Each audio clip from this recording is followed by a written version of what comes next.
All right, we're going to go ahead and call the meeting to order.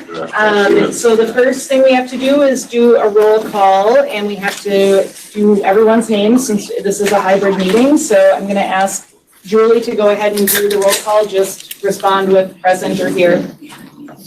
Okay. Eid Ali. He's here, but he stepped away. He's here, okay. Mariana Brown. Here. Sawit Casa. Don Budd. Here. Shanika Chambers.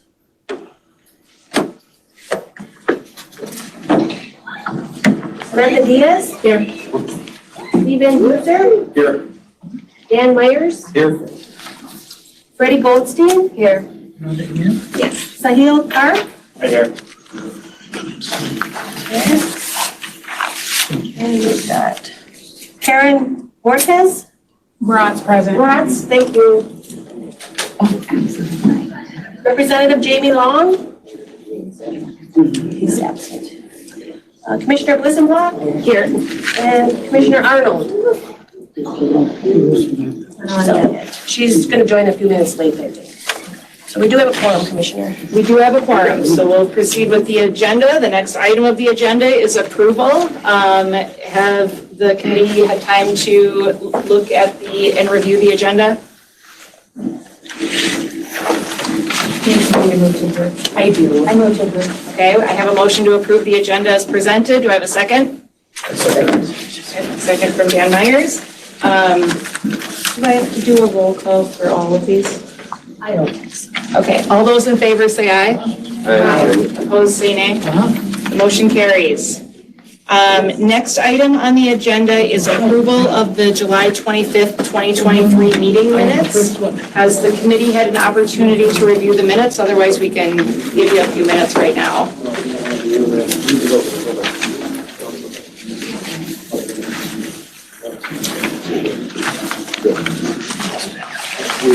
Oh, I thought I called him.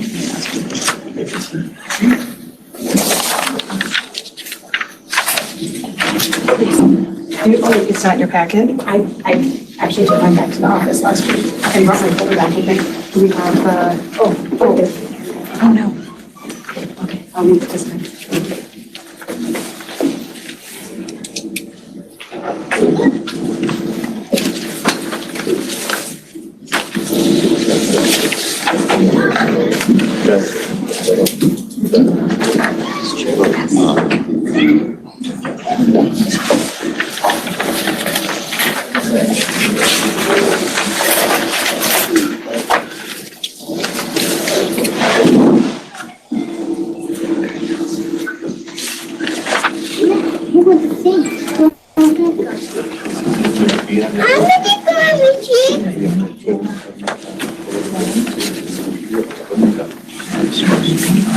Once the committee has had an opportunity to approve or to review, I do need a motion to approve the minutes, unless there are any corrections. I have one Okay, small yes. correction.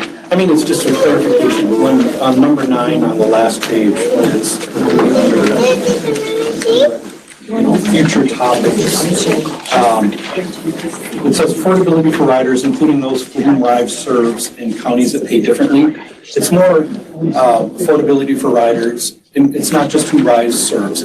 That's okay. I guess that's fair. And then just the part about counties that pay differently, it's just the counties pay for the rides of the people that RISE serves. So I don't know, it just to me was read a little awkwardly. I don't know if that makes sense. What if we changed it to say in counties that have a different... Taking into account county funds or something. So it's just being aware that it's money coming from taxpayers and counties that are paying for these rides. Do you mind signing it? What if we say counties with different paid, or you're trying to get away from the pay being the issue? Well, for my role and the programs that I oversee, counties pay for the rides. So I can talk about people with disabilities in general, but just specifically, counties pay for the rides for the people that we serve and all the programs that come to the meeting that I oversee. I don't know, maybe, it's a minor change.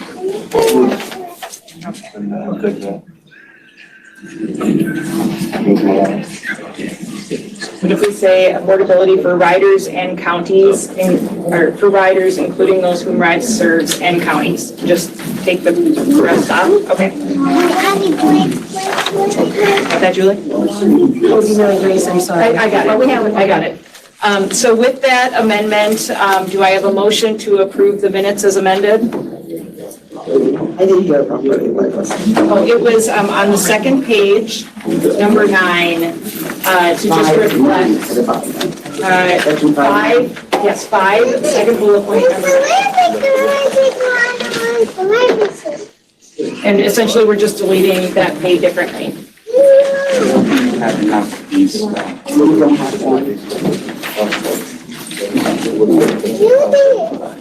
found it? He's missing the whole page. What was that? He's missing the whole page, this is the way, so you don't have one. Oh, all right. Make sure that doesn't happen again. All right. Do I have a motion to approve the minutes as amended? Where's that? Oh, sorry. So it will now say affordabilities for riders, including those whom RISE serves and counties.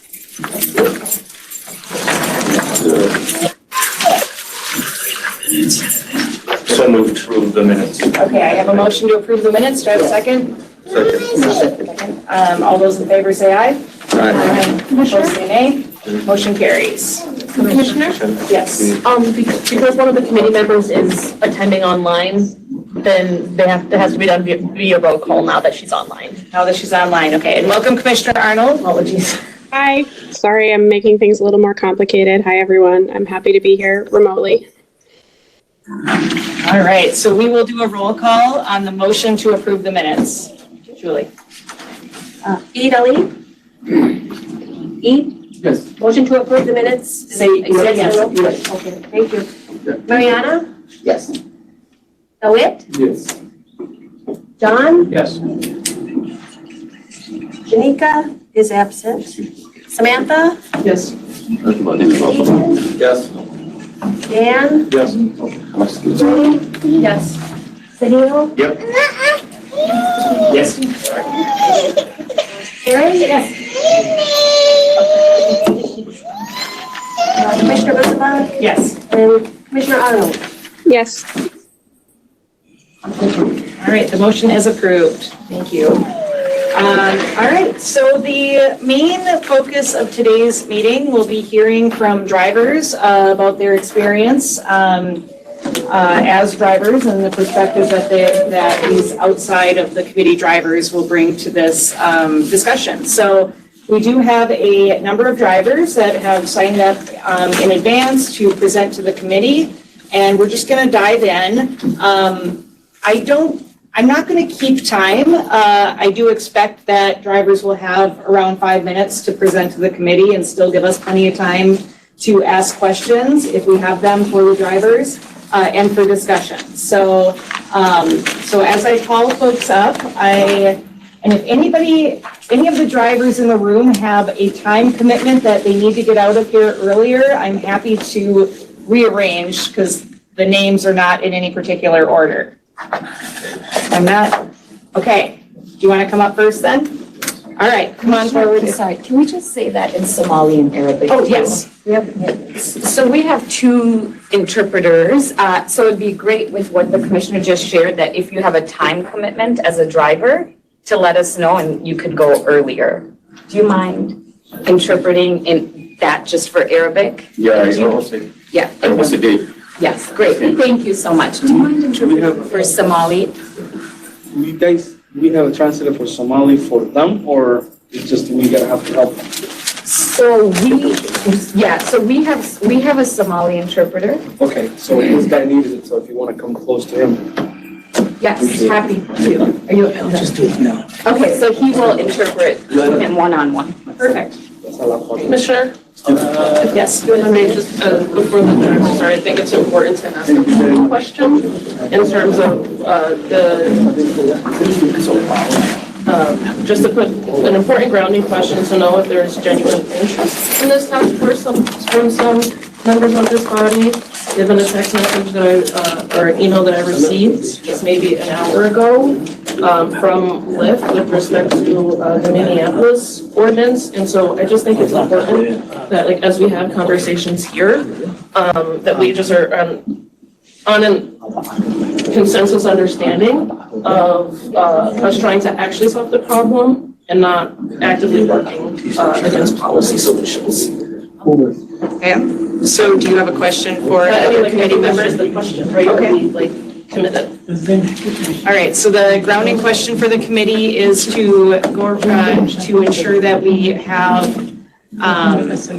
agreement that we're here to address the issues that are laid out in the executive order. We did go through the executive order at the last committee meeting, and to ensure that we're all on the same page in coming up with recommendations to address the fair treatment and working conditions of TNC drivers in Minnesota. One more question. Are we allowed to ask a question from a driver or the testifiers if they, something that contradicts what we're saying or what we think? Yes, the committee members are able to ask drivers questions. Did anybody want to speak to the grounding question?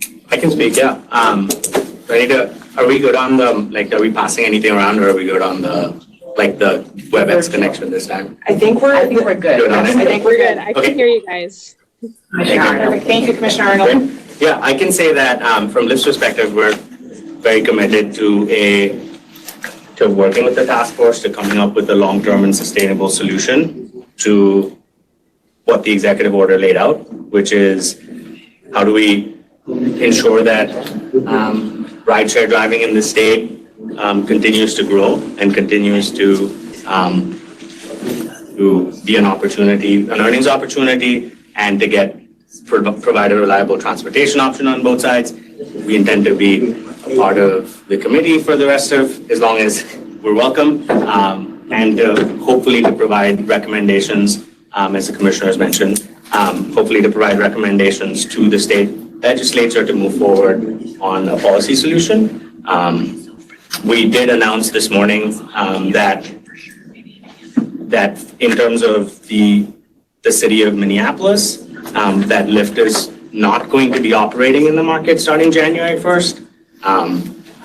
As a result of if the ordinance passes as is, I think I'm happy to address some of those questions if folks have those, but I view it as, and the company views our participation on this task force as hopefully a long-term solution to this problem, in a way in which our view is that the process through the city ordinance is sort of slightly different from this one. There hasn't been this type of table that has heard a variety of perspectives. And so we're hopeful that a table like this that does take into account a variety of perspectives does lead to a long-term solution. From my perspective, we are very committed to that solution. Let me ask you something. Your comment just now, is it to hold us over a barrel and beat us in the head that we have to do what's required? Because what you're saying, if the companies pass Lyft is legal in the state of Minnesota, to me, that's not giving us an option to make a compromise to meet us where we want to be or halfway. You said you're leaving. That means you say we don't have a choice. Either we take it or leave it. That's the option you're saying? You said you're leaving in January, if that was in sense. I do want to, we have a request from listeners who've been listening online. Anytime a committee member speaks, please state your name. I'm really bad at this as well. My name is Nicole Blitzbach. Commissioner here at Labor History.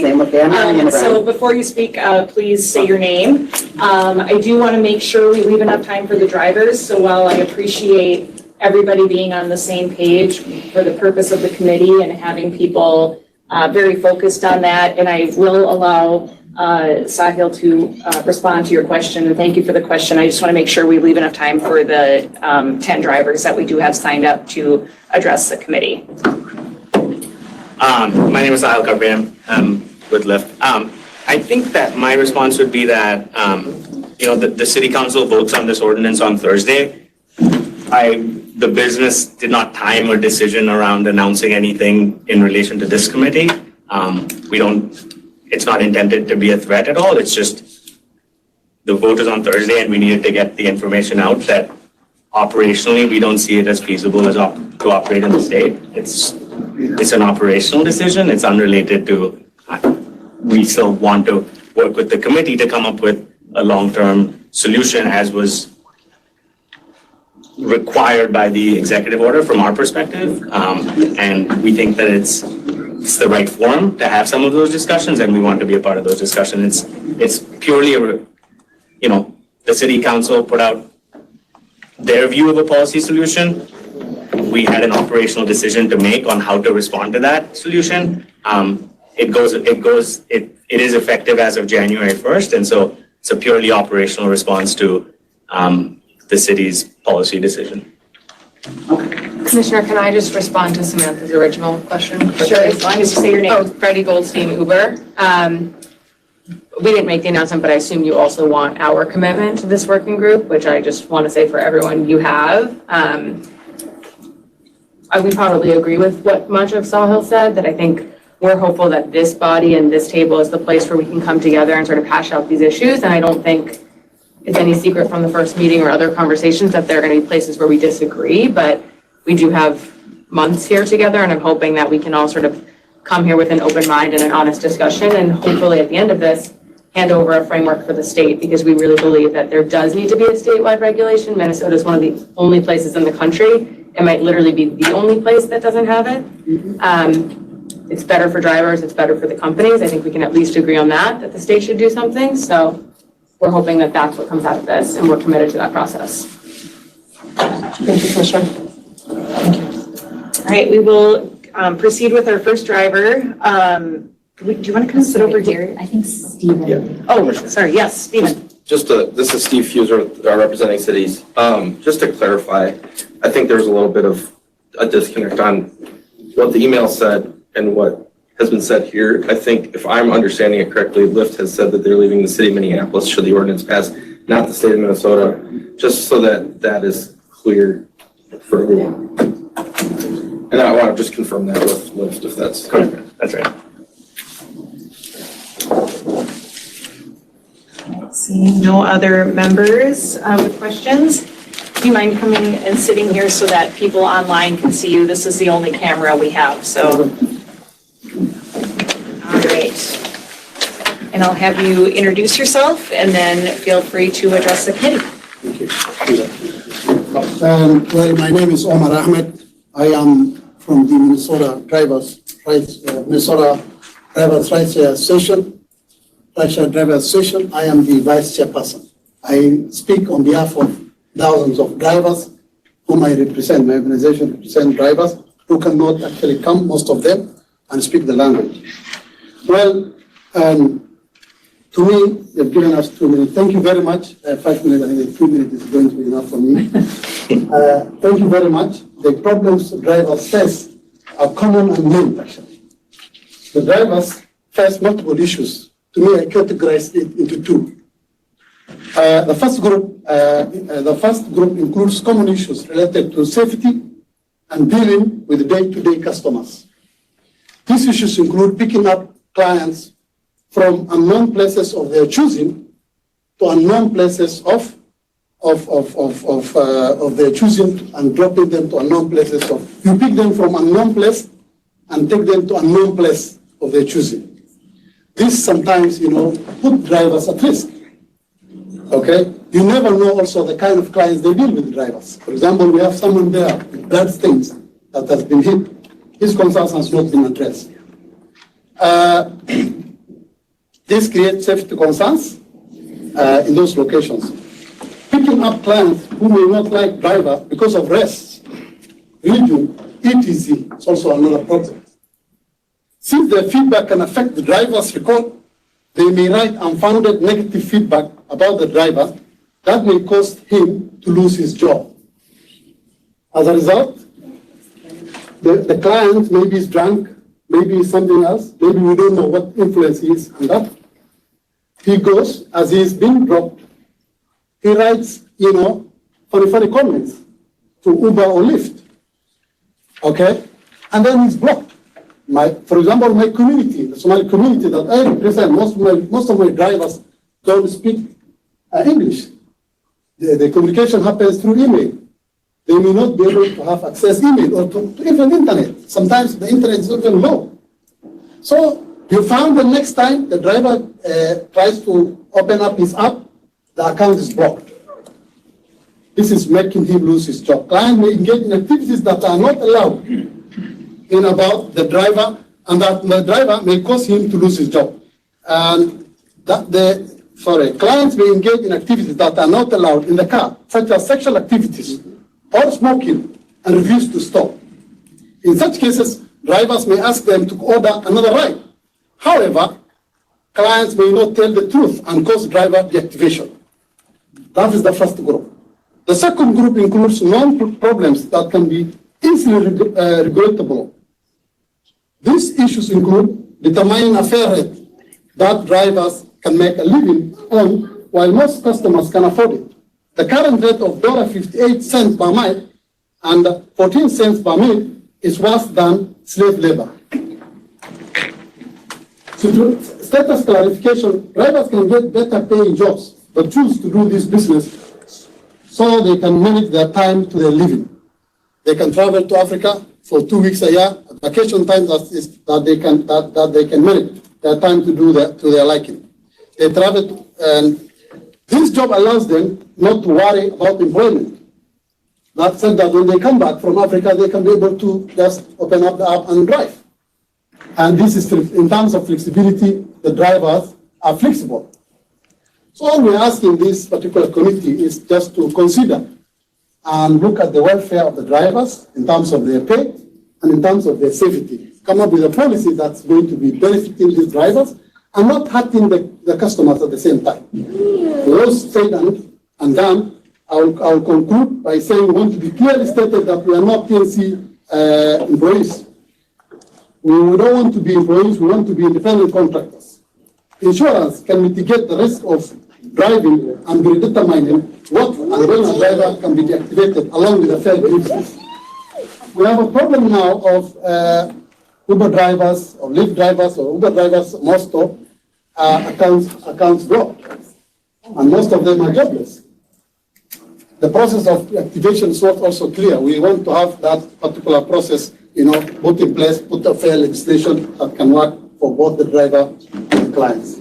I conclude. Thank you. Do any committee members have questions for Mr. Ahmed? Yes, Eve. You said you represent thousands of drivers. Can you prove that to us now? I don't have the recording, but I have an organization that exists. Most of my drivers, some of them are also here. They will come and testify. Can you prove it to us in numbers? I don't have any status at the moment. I have to go back to my office and call us and get the data. Okay, so you cannot prove it to us now? Yes. Okay, thank you. The second question is that, are you an Uber driver? No. Okay. I am a community member. I represent the drivers. I am in the organization. So you're not an Uber driver? Yes.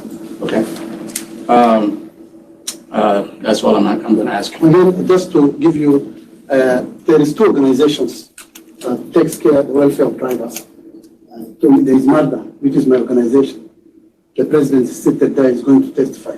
And then there is mulda, which he also represents. Right or wrong, how the committee was set up, we talked about with the governor's committee, few of the officials, we had emails exchanged with them. The representation that's representing the drivers are only with the representative here. So we were able to get a chance to come in through this committee and speak with them. Yes. Okay, it's Mariana. Okay, you say you're not a driver, But this meeting is for drivers, but you're not a driver. How could you speak for drivers? So you have a committee and all the other, but if you're not driver, TNC driver, because your tag on says TNC driver, It doesn't the one that say- you got, but you're not a driver. My tag doesn't say TNC driver. But if Says you mulda speak tag, for mulda tag. drivers and you're not one of us, how can you speak for us when you're not out there sweating blood out there? The difference is very clear. There is the mulda and mulda. I'm not talking about organization, I'm a driver. And it's not good you come. Can I finish? I'm a driver, you're not. All right, I think, so the committee now knows that Mr. Ahmed is not a driver. Yes. But are there any other questions about the testimony that he provided? No, but we want to get that clarification that how come that he would represent a driver when, well, he's not a driver and doesn't even know about the issues, the real issues of a driver because of he didn't have that experience. So that was my concern, but he made it clear that he's not a driver. And also he made it clear that his organization may not be able to clear the number that he claimed right here in front of this commission. So those are my two questions, so we can proceed. Thank you, Mr. Eid. Do not put words into my mouth. And it's not good you bring differences between mulda and the mulda into this committee. You should be independent. You should be representing the drivers clearly. The second thing is that I have not said that I cannot be able to, I don't have the figures and the numbers here. No one told me to justify that. Secondly, I can represent as an American, I can represent any driver, anybody, independently, okay? No one is paying me for that. And then the driver is you, many others. My brother is a driver, my relative's brother is a driver. I am a customer, okay? And I can be a driver any minute. That does not put me into anything. I have represented my grievances to the committee, and that should be enough. Thank you very much. I just want to make sure we keep the conversation to the experience, and I understand that you're here sharing experience that you've heard. Yes. Keep that to the experience, but we did have clarification that you're not currently a driver Yes. and that you are here sharing beliefs of others. Thank you so much. Can I just get like the name of the organization? MARDA, Minnesota Rideshare Drivers Association. Okay. MARDA. Commissioner, if I'm not wrong, today the whole session was about to listen the experience of drivers. So I don't know if this was part of the discussion today, to have someone who is not even a driver to come in front of us and talk about something else that has anything to do with the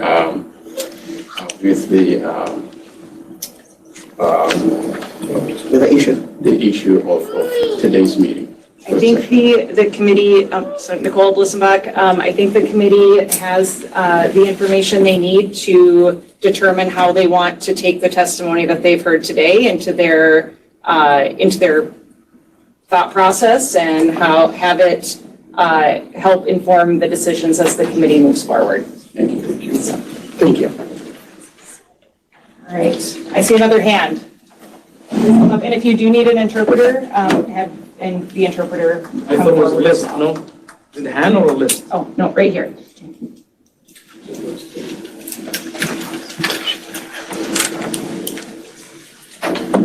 And I want to make sure, I do want to just get the people first who may have another commitment. If you're able to stick around, we appreciate your time being here, and hopefully we can get through everybody fairly quickly. All right, if you could state your name and then address the committee. My name is Shoaib Mohammed. I'm a part of Minnesota Rideshare Drivers Association. I'm a driver. I'm driving limousine. I have a car. Cost me $74,000. And I'm a driver. I have an experience. I drive X for 5 years and drive almost 3 years now. I'm driving over a limousine. So I have enough experience on how the rideshare organizations work. So the first thing that as a driver today, I think this is listening the driver's perspective is the payment. We have a problem with the payment. In America, every organization every company, they are working under American laws. But according to the Uber and Lyft specifically, I don't know who control them. Sometimes when we're working with them, we need them that they should apply the American laws actually. I know they will say it, but as a driver, the problem we have is the payment is very low. The other thing is business concern. When I'm a limousine driving, I have a business. Opposite building, I have to check my car, insurance. It's almost 18,000 a year minimum you pay just for insurance alone. And also you pay the government regulatory. There's an office opposite the governor's office, the state capital. That's where usually they control. You must have your own company before even you apply for business limousine. So all this applies. And also we are talking about the working condition. As a driver, there's a background check. When you're applying for only X or limousine both, that TNC businesses, they have to apply for a background check. And then on the street, there's a gang, there's any kind of people. They just buy a phone from any big box, any Walmart or Target or whatever, and then they call Uber driver. And then you pick them up, they have a gun. They will put over your head. Right now, for the last 2-3 months, almost 6-10 cars, limousine drivers lost their car. Almost some of them lost their life. Because the people who we are picking, they have never been a background check to them. We don't know who we are picking. And all a burden is coming to the drivers. The other thing is that's the safety. The other thing is deactivation. Somebody buying a car of 100,000, 200,000 sometimes in some cities. And then while you're just driving, somebody will complain, saying, oh, the driver looked bad, or the driver, his color was not making me happy. Sometimes they will ask you a question. How many times I myself, people ask me when I pick them, where are you from, Somalia? What are you doing here? Is that the question I deserve to be asked? And then when that guy, I just drop him, he will rate me, he will give me 1 star, and also he said, I don't want that driver anymore on the street, I don't like him. And then the Uber will just deactivate your account. For that easy. So it's unfair. We need a regulation that we will live in America. Every organization who is working under American flag should apply the laws and the regulation of this country. Especially in Minnesota, we need to be protected. For example, when the deactivation happens, no reason. You will not get any. Where there's no complaint, no comments, no rights. Because the passenger have right, drivers, they don't have a right, although they have your own information, background check and all that, and maybe like I pick over 10,000 within 3 years, 10,000 rides, and then I'm 5-star. Maybe I have almost, there's 5 rates, I always have 5.95 for the last 5 years, driving X, and still some of my account, like Lyft was deactivated because I picked somebody and he told me, you are not supposed to work in here. So we need all that regulation and rights of the drivers should be maintained, and at least adequate pay for the drivers. Always when we are talking about the pay, the money is coming from the public, it's not coming from the government. We need government to regulate that something is good for the drivers and also is good for the public. For example, right now we need the pay to be raised. We don't want to raise by to the rocket like $5, $6 a mile. Nobody will not get a client that will be. So we need a rate that is good for the public and also is good for the drivers. Drivers is part of the public. Sometimes when you're talking drivers, then there's no specifically for them because they are part of their American families. So with all that, I really appreciate for this commission. We need something good for the drivers and something good for the public. Thank you very much. Thank you. Can I have you sign that too? Sorry, I forgot to have the first. I put it nice. Okay, can you write that down as well? Thank you. Okay. Any questions for testifier? I'm going to ask him the same question if he's an Uber driver. Right. I'm asking you the same question that I asked the earlier testifier. If I don't know the name. Are you currently an Uber or Lyft driver? I think that's the question. Both accounts, yes. Go ahead. And can you prove that to the commission today? What would I need to approve? That you have an active Uber or Lyft account? Yeah, I can approve it, yes. I can approve it. Go ahead. Another question? I think we will take the testifier's word on that. And he shared his testimony with the committee. Any other question? Any other questions? How long have you been driving for Uber and Lyft? Since they came over the market, I think 2014, 2015, somewhere there, I think somewhere there when they started, I started with them.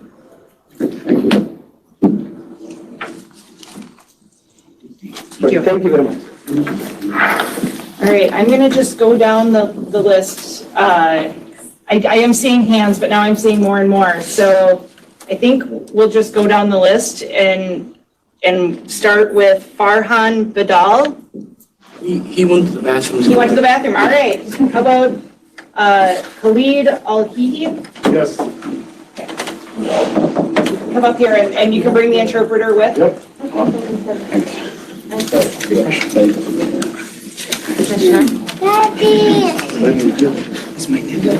Question not correct. Thank you.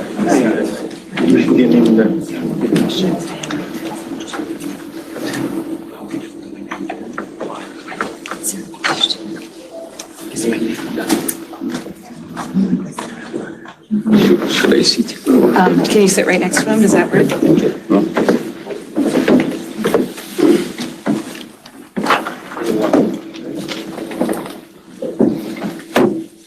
أنا اسمي خالد عدنان الحيحي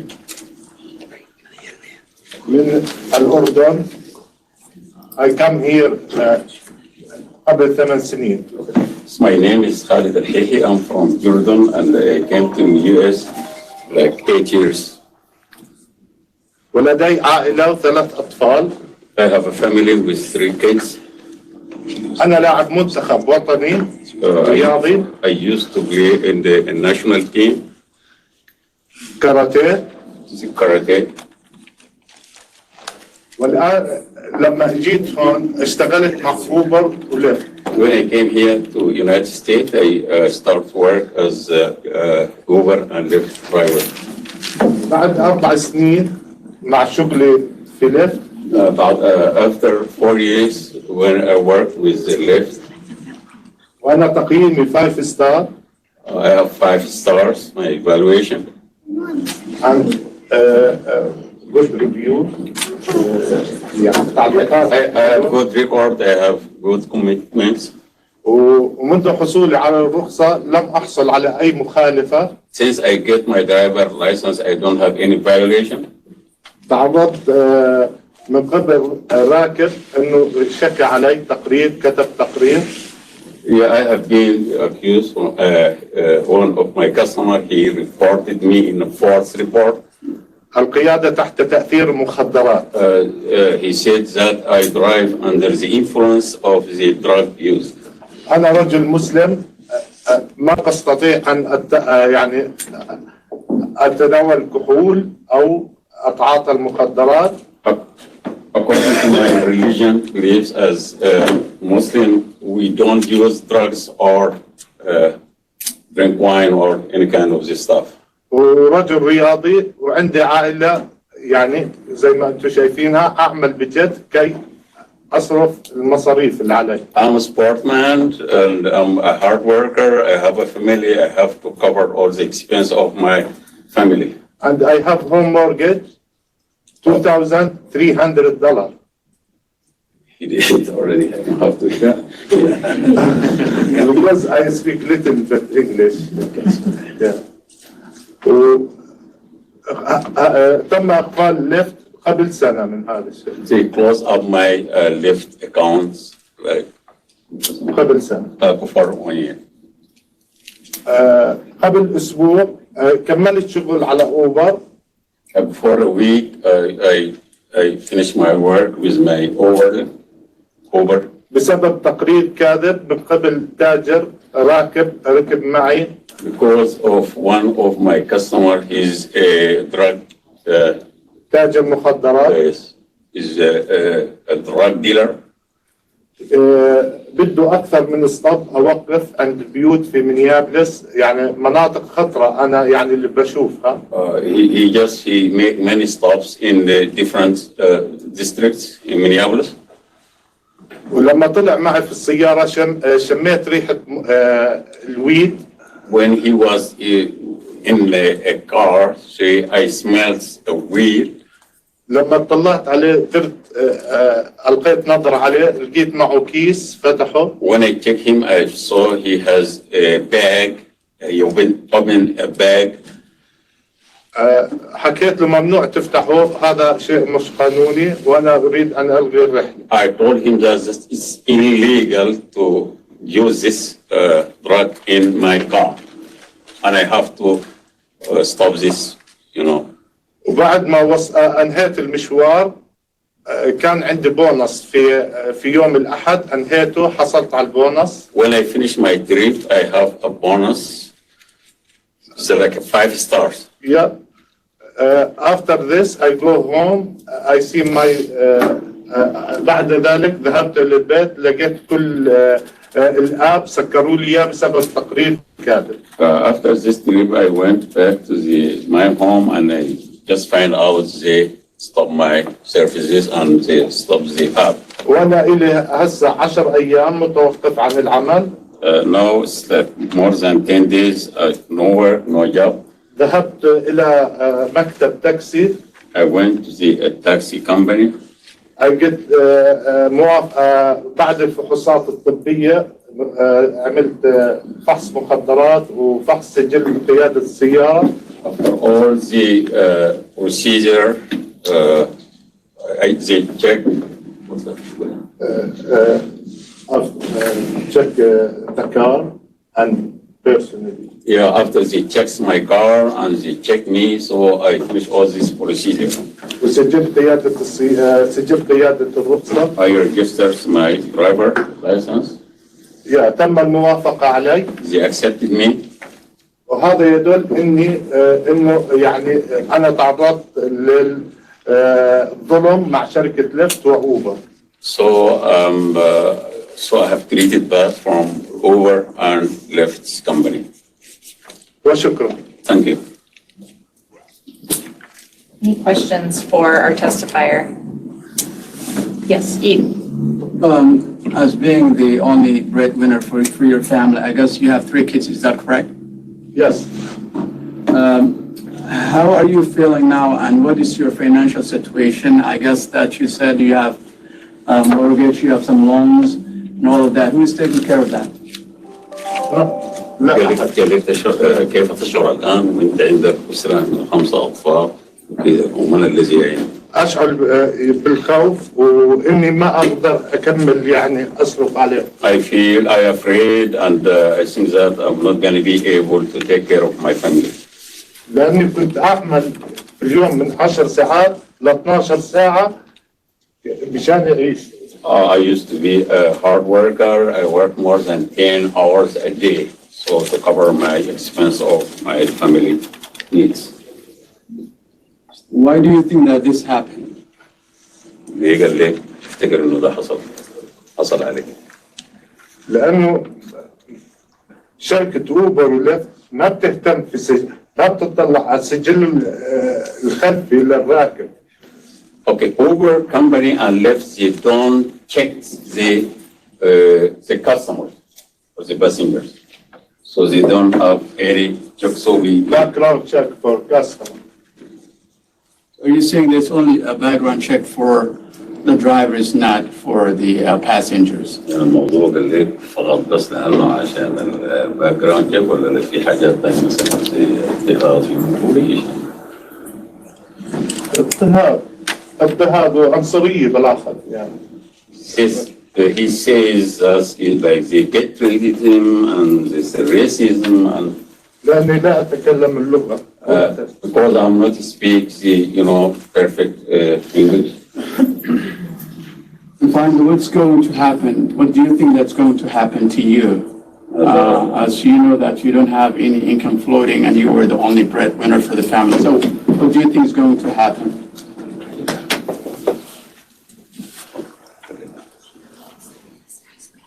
Can you repeat again? I'm so sorry to see him, you know, I didn't mean to ask him all these questions, but I want to make sure that he's sharing some of the pain that some of these drivers are going through. So I want to know, and I'm so sorry, I didn't mean to make you so,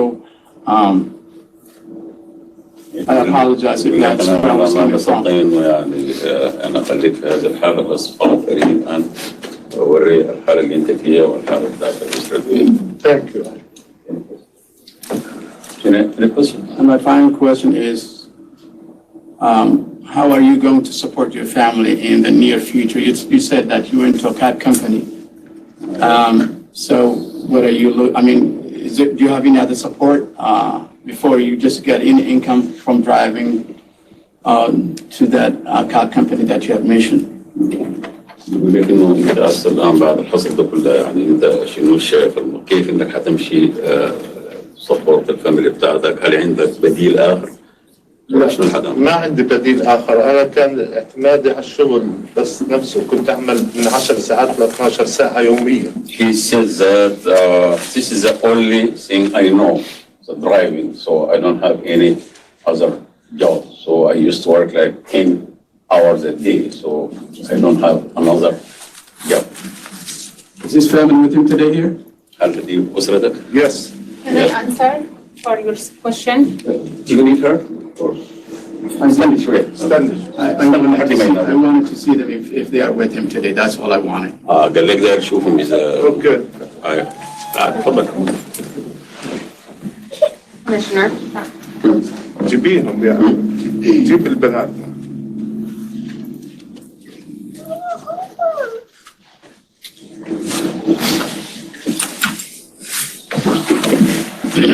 She can see it all. We can bring another chair in right here, and we'll just slow it down. جودي تعالي. تعالي جودي. She has another piece. تعالي يا. جودي يلا. Hanan. Hanan. She's sleeping. حنان Come تعالي. here. Come on. Come here.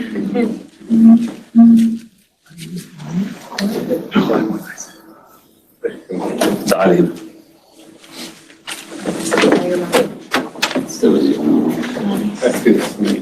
Okay.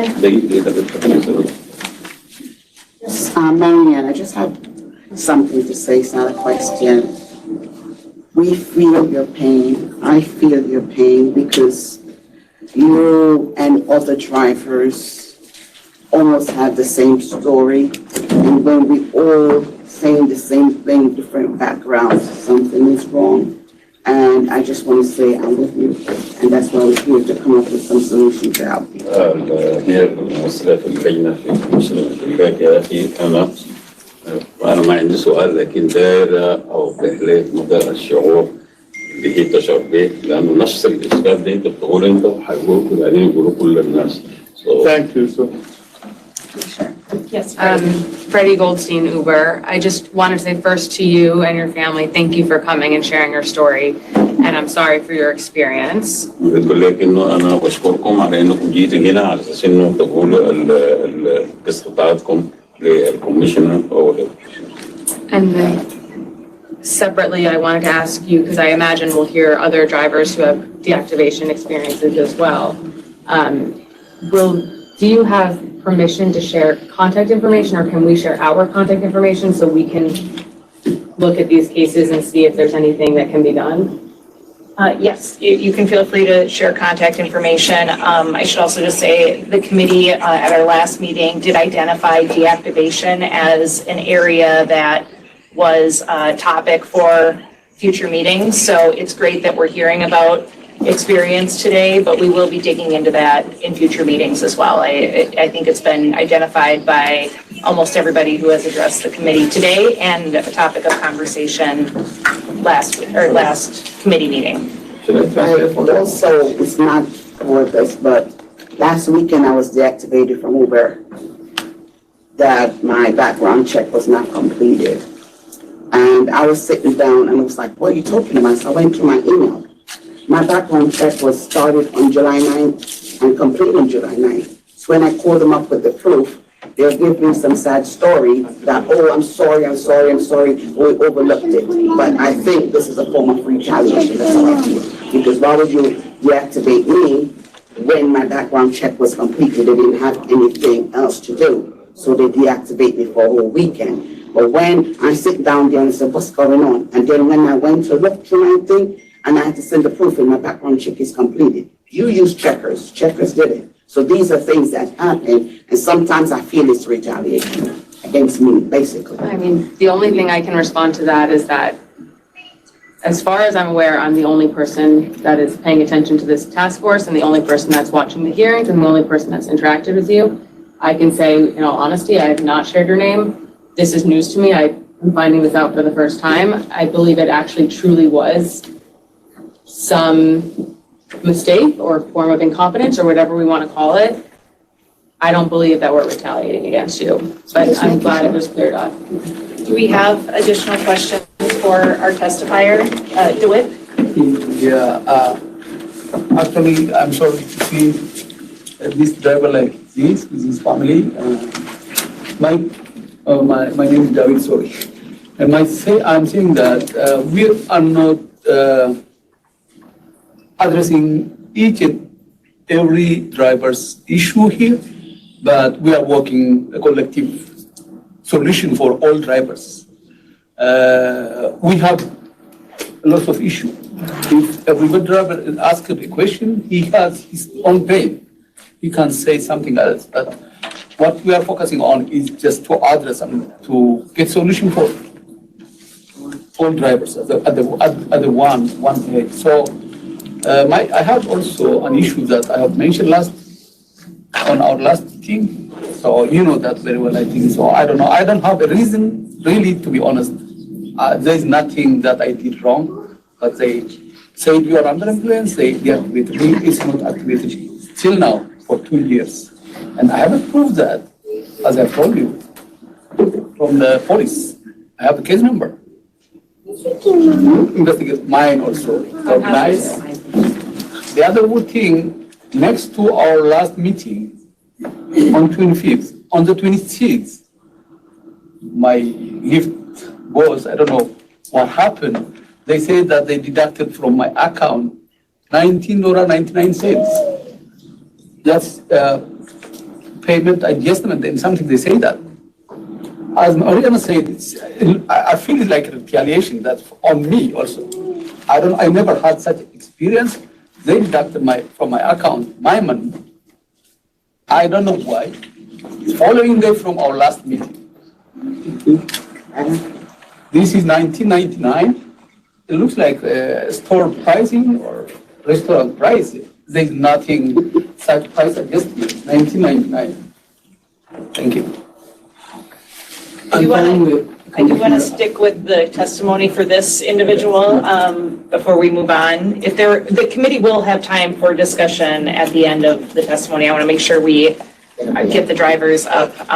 Can I ask one question though? And again, Nicole Blissenbach, when you were no longer able to access your account, did you receive any communication when that happened?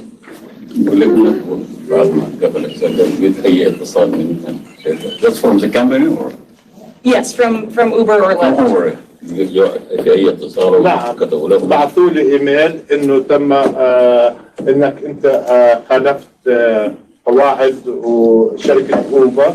He said that they sent him an email saying that you violated the Uber and Lyft company, وبعثت لهم ماذا حصل معي. بعثوا لي تم اقفال حسابك. After I sent back them an email, they sent me also an email saying that they closed up your account. From specialty team, he said every time he said specialty team. So you need to talk specialty team. I go to office. I go to send message for a specialty team. I don't know who's a specialty team from Uber and Lyft. I just want to say that Khalid contacted me about this issue a few days ago. I tried my best to even help him out and write some emails back to Uber. And finally, he also shared with me their final decision, which was, you're going to be permanently deactivated. And that's why we have here. And I am a family guy. I have 5 kids. So I feel the same pain that he's going through. So that's why we wanted to have his experience brought to the attention of all the commission members. And again, thank you so much for taking this opportunity, and we will do our best to make sure that you go back to the Thank you, عيد علي. and help your family, inshallah. وأنا أشكر السيد علي لأنه استقبلني بكل رحب وقدمني المساعدة بكل أوجه. He says that I'm really thankful for Mr. Ali because he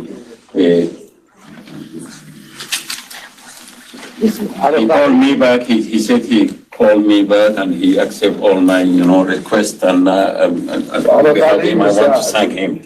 And he just helped me and he said I'm gonna help you or to get the resolution for this problem.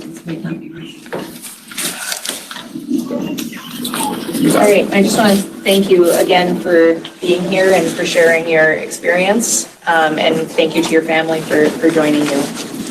بشكرك وبشكرك على انك جيت ووريتنا المشكله بتاعتك وعرضت علينا وبتشكرك والفاميلي بتاعتك زوجتك واطفالك انهم جو يشاركونا في هذا.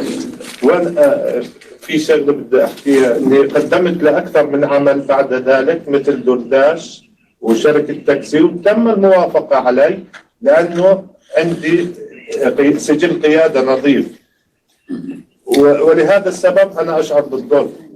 He says that after that, I want to share you also this because I applied for a different company and they, accepted me and they get my clean driver records and they, I want to mention that because that I have been treated bad from the other Lyft one over.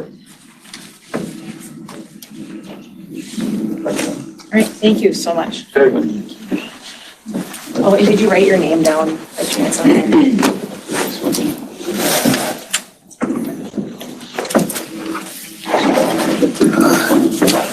All right, next we have Moalen Abdullahi.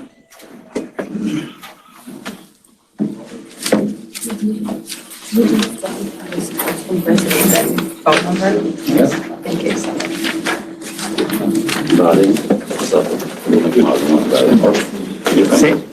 Same for me, please. Same for me as well. Me? Okay, yeah, I'll get it from her. No, I was asking for his contact information, but I can get it from her. All right.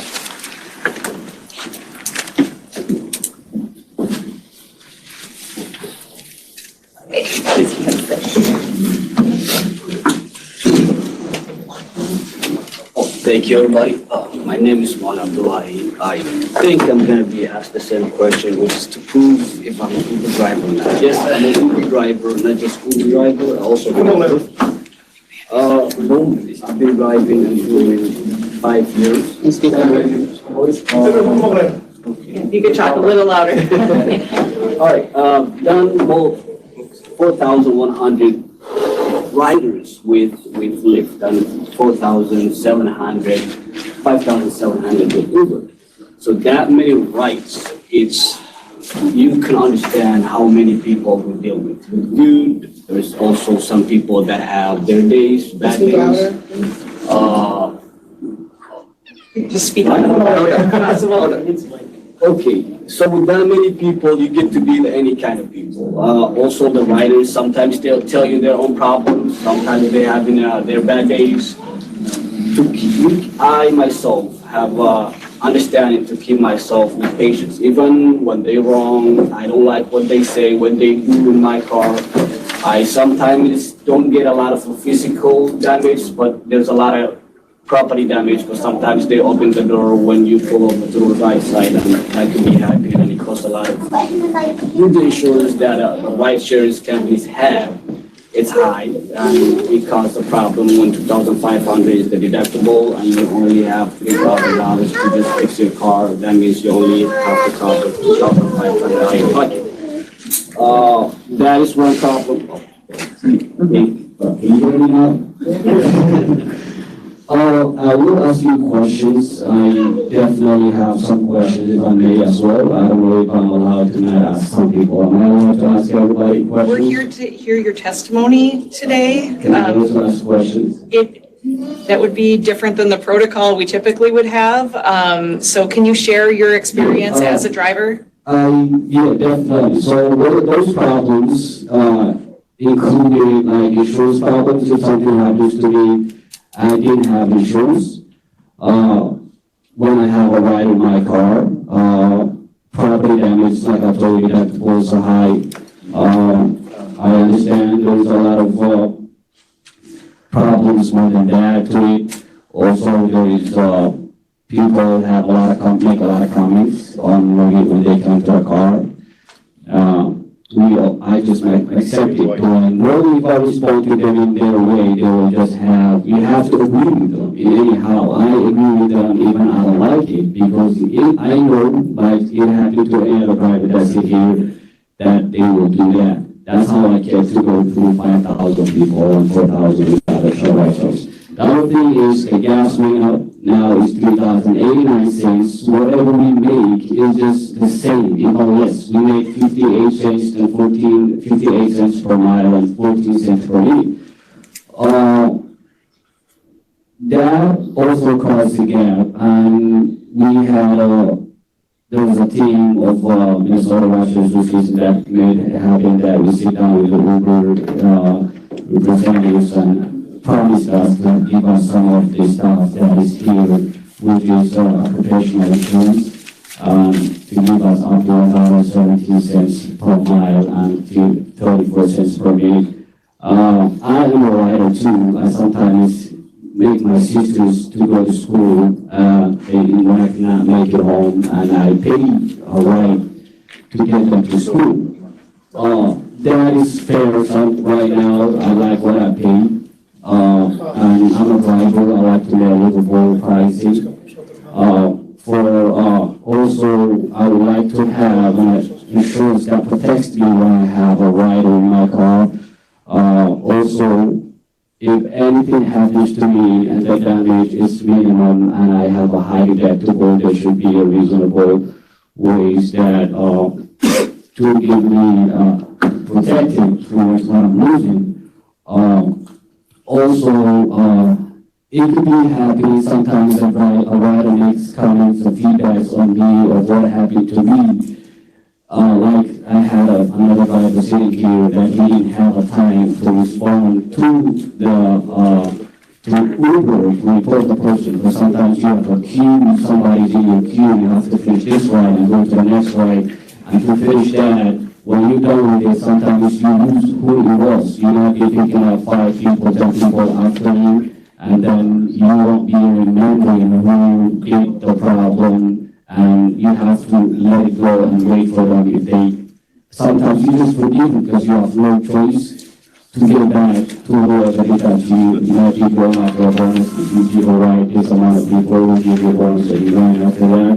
So when a rider gives a feedback on you, there should be a chance that you can stand for yourself and protect yourself and your work as a driver to be counted and understood that because you get to deal with 100. If 2 people, 3 people, things like that with you, doesn't mean that your 100 people was not worth it.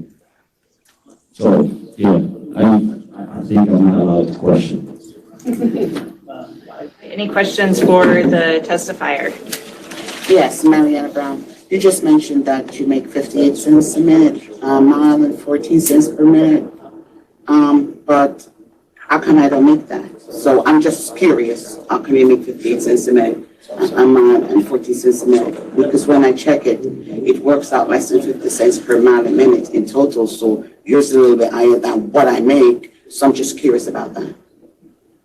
Okay, so you're a driver or you are? It's a driver. Okay. So the question is how do you know how much you are making? How I make, here's the thing. So I have done about that many rides. So last year, 7,000.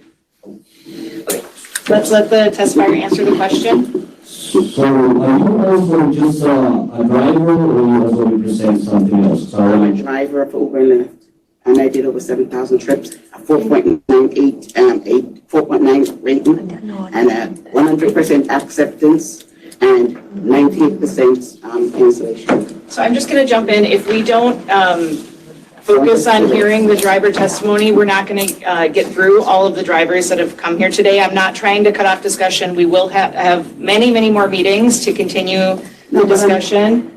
So the question, I believe, was as to your compensation and rate of pay.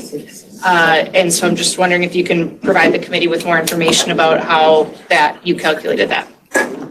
Thank you. I will pull out a right and just make sure that it could be understood.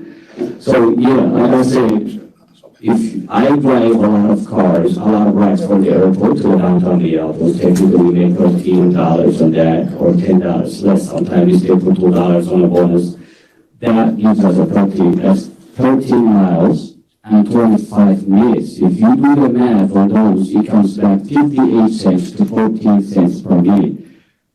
So I did my research on that, so many rights, and I wasn't planning to present it to you, so I wasn't expecting Mariana Brown to ask me the question of how do you know? And I would, maybe next time I have schedules, I'll bring a lot of sheets that explain every right and how I did the math, and yeah.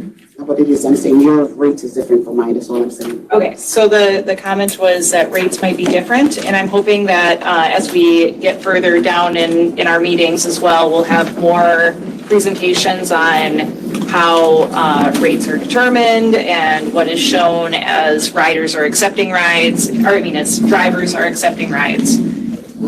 Any further question before we move to our next driver? No, that's it. All right, so our next, and if you could sign right there before you move on, that'd be great. The next driver is Farhan Vidal.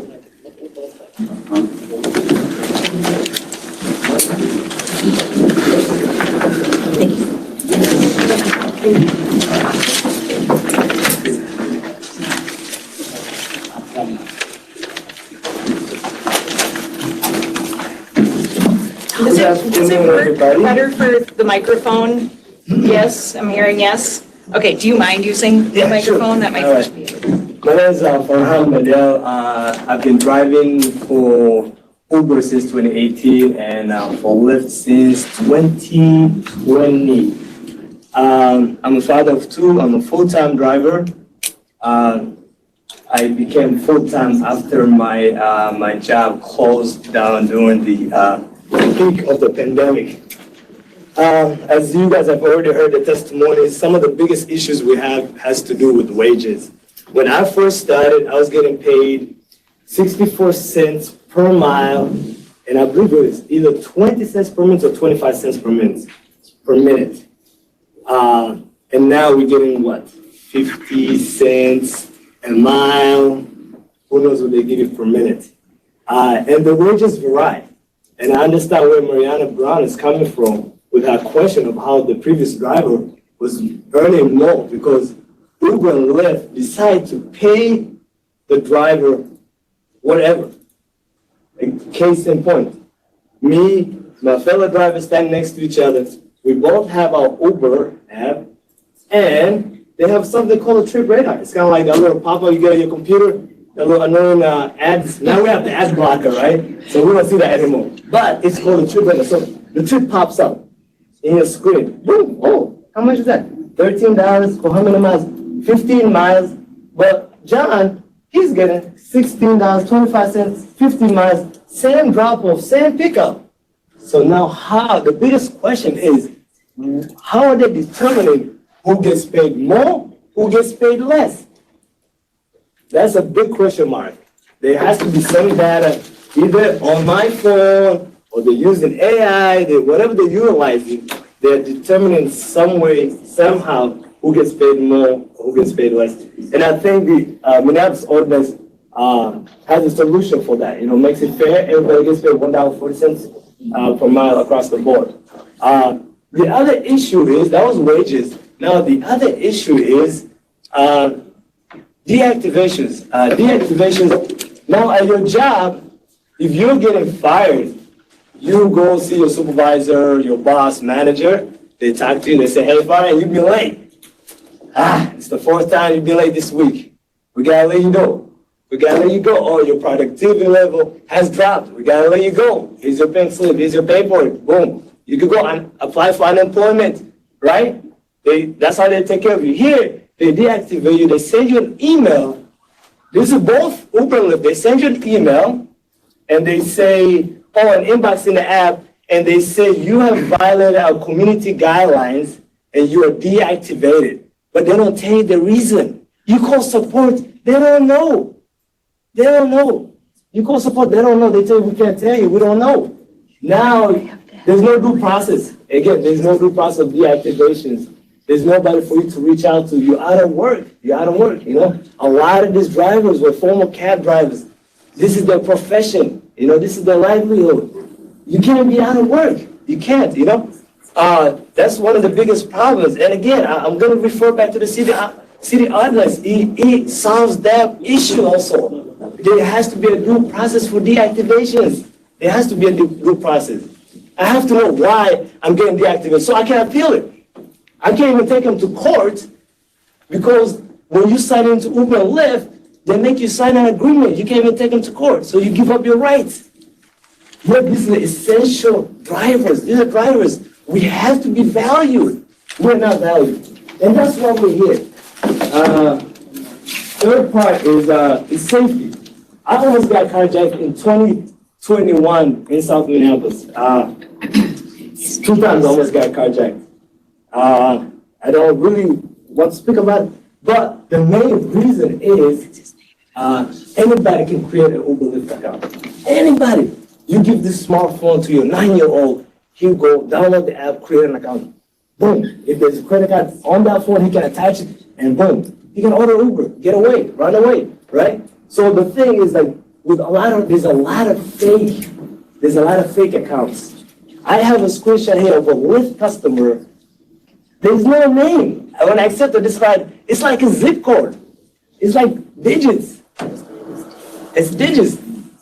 You know? Uber has no idea who this person is. Lyft has no idea who this person is. He can kidnap you, he can shoot you, he can rape you, you know, he can do a lot of stuff to you, right? He can harm you. So there's people with bad intent, they know there's a glitch in the system. They go, they get a smartphone, you don't even need to have service. All you need is Wi-Fi. You go stand by Starbucks, boom, download Uber, put JJJ as your name, put fake date of birth, right? Because they don't ask you for ID, they don't ask you to verify your mailing address, nothing, right? Boom, go to Walgreens, Cup Foods, wherever you could get a gift card, untraceable, put that gift card in, put in $15 or whatever, order a ride for like 1 mile, and then boom, you become vulnerable. They make us vulnerable to this type of violent crimes. In Minneapolis, last year, there was like, almost over 600 carjackings. The year before that, over 1,000, close to 1,000, 900 something. You know, the last time I checked, right? That's the year for 2021. And I don't have the stats of how many of those people or those drivers were Uber Lyft drivers. But I remember every single time I used to turn on the news, Uber Lyft driver, carjacked, robbed, you know? This is really, really harming because I feel like they don't care about us. These are big tech companies, okay? We are not talking about your grandpa shop. We're talking about big tech companies. There's so much they can do with the apps that can create some sort of a vetting system, whether it's Face ID to unlock your app before you order your Uber or Lyft. I don't think that person will try to carjack you. I mean, he can be the dumbest criminal in the world, right? He probably, you know what I'm saying? But you know, he scanned his face. There's so many ways, right? So now, again, the city ordinance of Minneapolis takes care of gift cards, eliminates that. There's other methods that they can use, right? You know, there's people with bad intent that utilize Uber and Lyft and they prey on these drivers, you know. It's easy to rob them. It's easy to carjack them. Brand new cars. The previous testimony, the guy said like, the limousine drivers, 7 limousine drivers, they lost. We're talking about like $90,000 vehicles, right?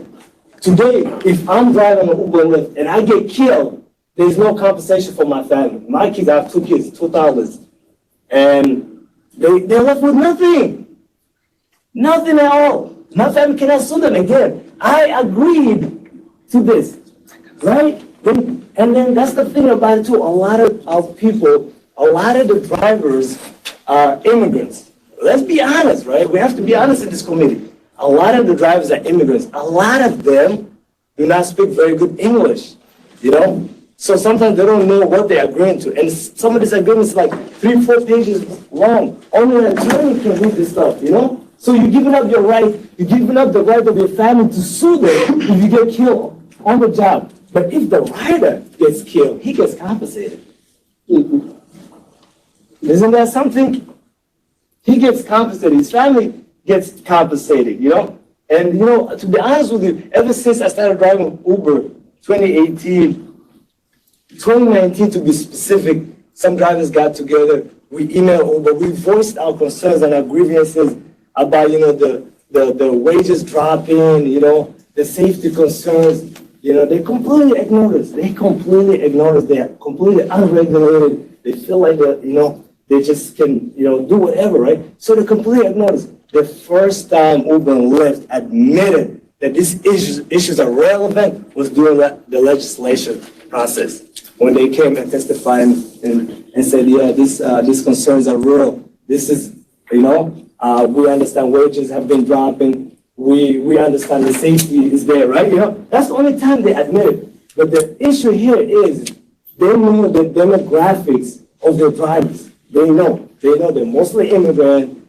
A lot of them are former cab drivers. A lot of them don't speak good English, and they're exploiting that. They're exploiting our communities. Multi-billion-dollar companies, they can right now today they can just boom. They can say, oh, you guys can make $1 per mile. You guys can make $1 per mile. You know, we don't need to go even through a process or anything like that, right? You know, they can just adjust it right away. So thank you. All right. Any questions quickly? We do have about 6 more drivers that are hoping to address the committee. Yes, do it. Yeah, I just want to ask you a single question regarding the wage rates. He said that wage rates, there's nothing happened just from the ground to raise the wage. And what is the reason that you asked to, just to compare things from the previous and right now, what life looks like, and that you can mention something? Yeah, sorry. I was making a lot more in 2018. Even I was part-time that time. Remember, I had a job, I became full-time in 2021 when my job closed, right? So I was making more money in 2018 as part-time. Uber has a thing and Lyft has a thing called surge pricing, you know? When the demand is high, boom, they skyrocket the prices. So those surge prices used to go to the driver. Now they don't go to the driver. The driver doesn't get that, they keep it. They still charging the customers high amounts, the driver still getting paid low. Hope that answers the question. Thank you so much. You're welcome. Next, we have Adele. Yes.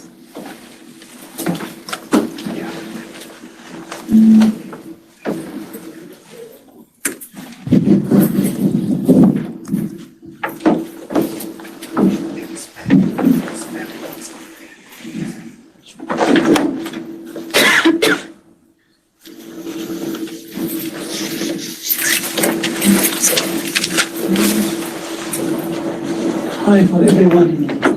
My name is Adel Al-Hataba.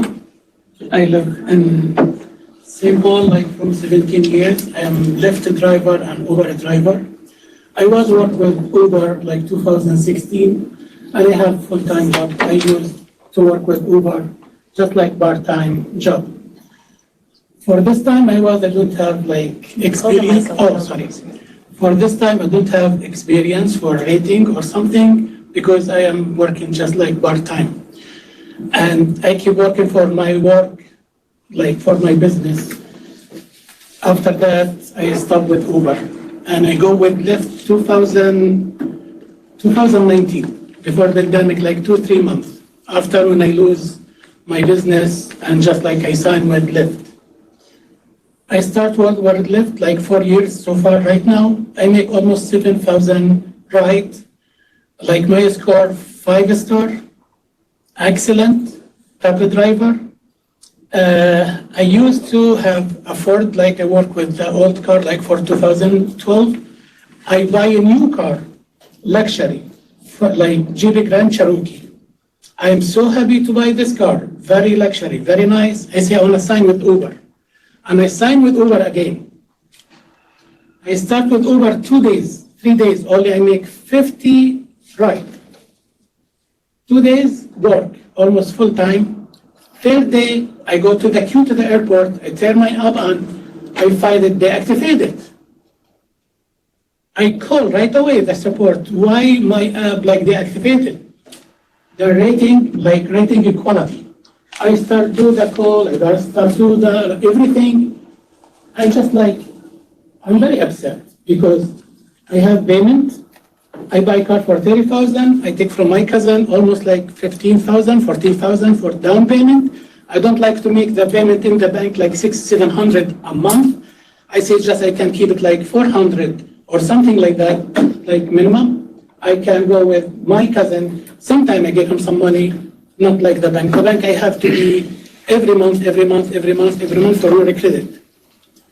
So I lose everything. I call Uber. No one like have any question or no any answer, nothing. I go to the office in Lindale. When I walked there, it was like around 4 o'clock or 4 something, and the lady, she said, we are almost closed. Sorry, we cannot hear it right now. You have to make appointment.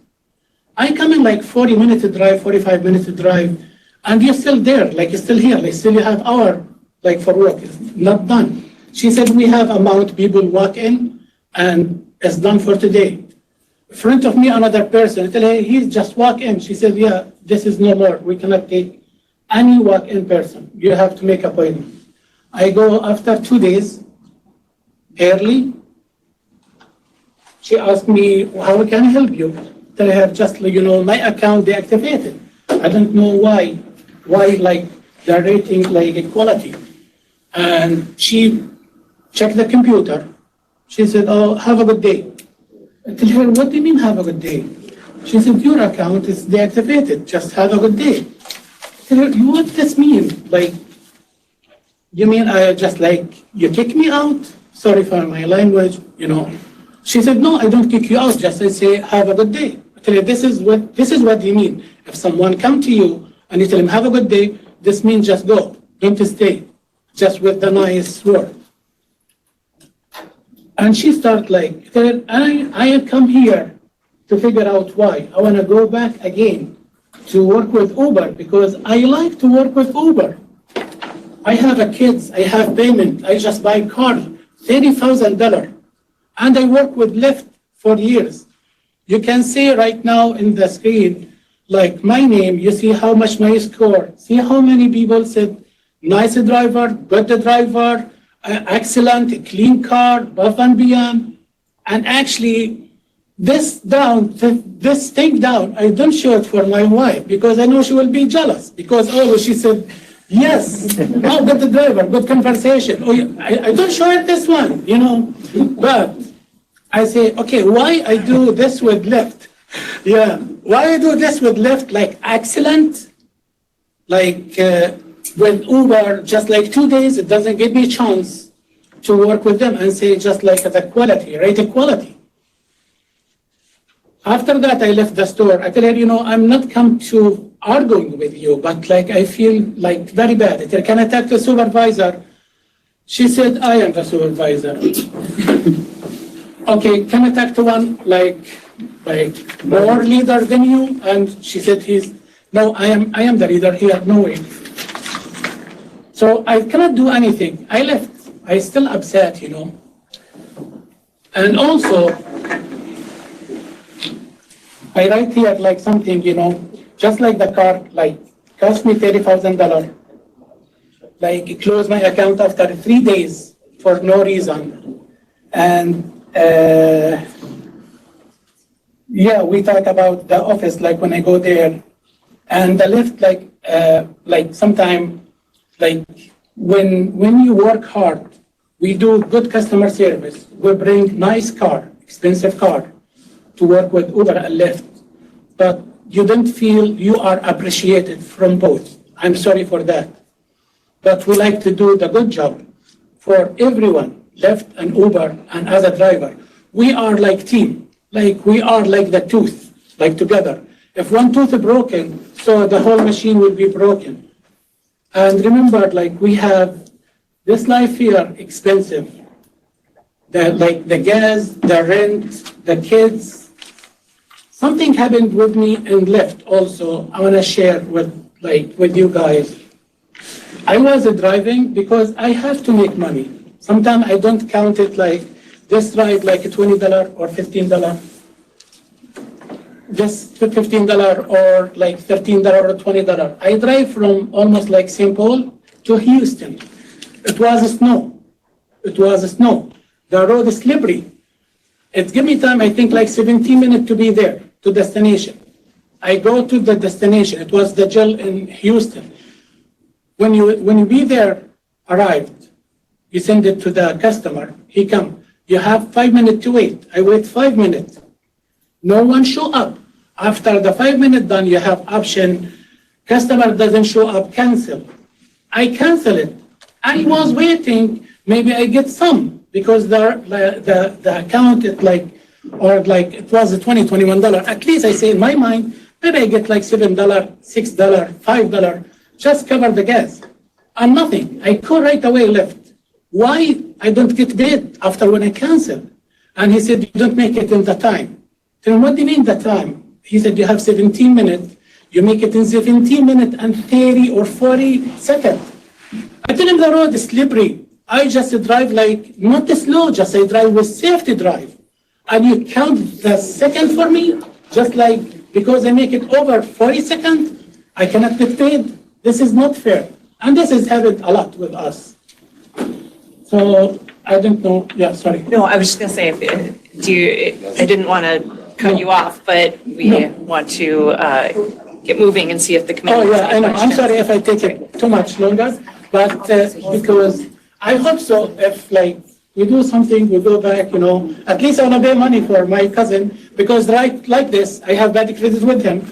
If I don't work back to work, I have bad credit with that bank. And also, everything will come in over, But I don't know. If anyone have a question, I am ready to answer anything. Yeah. Questions? And I want to say something. Maybe I take more longer. I have 1 minute, sorry. But when I signed with Uber and Lyft, you asked me for background, for my picture. Thank you for Lyft and Uber. Sometimes when you drive, you say, we need to take picture for you, like to check this is your driver or check your license. Thank you for that. This is like you feel safe. But the same thing, like why I bring some criminal guy to my car?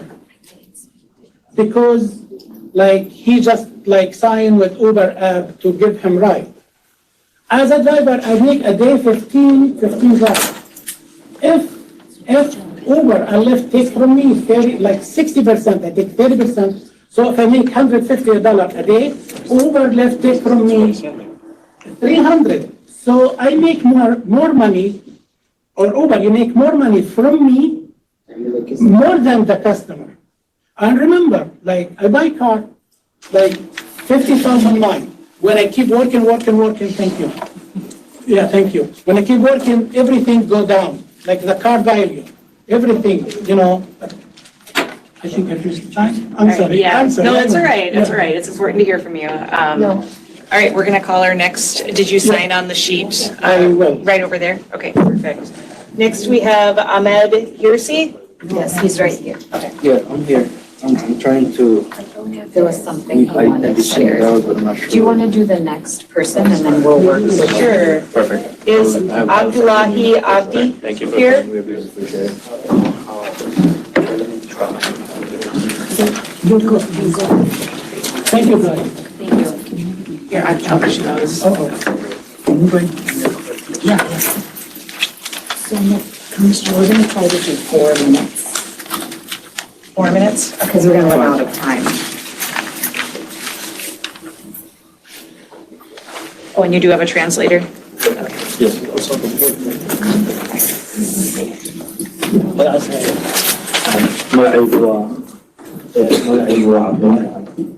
My name is Abdullahi Abdi. waxaan usoo qaatay boorkaasaan usoo qaatay markhaati inaad aragtaan ama shaarkaasi aan ku dhaawacmay kulley indiina kuma cusbo marka waxaan usoo qaatay inaad markhaati noqotaan cadeen ii tahay cadeenka usoo qaatay keliya And I have this board. haalina iga ahaada dadka dhaxdeen And also, you guys can see the color of my shirt, what it has on it, so that you guys can see the problem that what happened to me. It's also an evidence, and you guys can see it.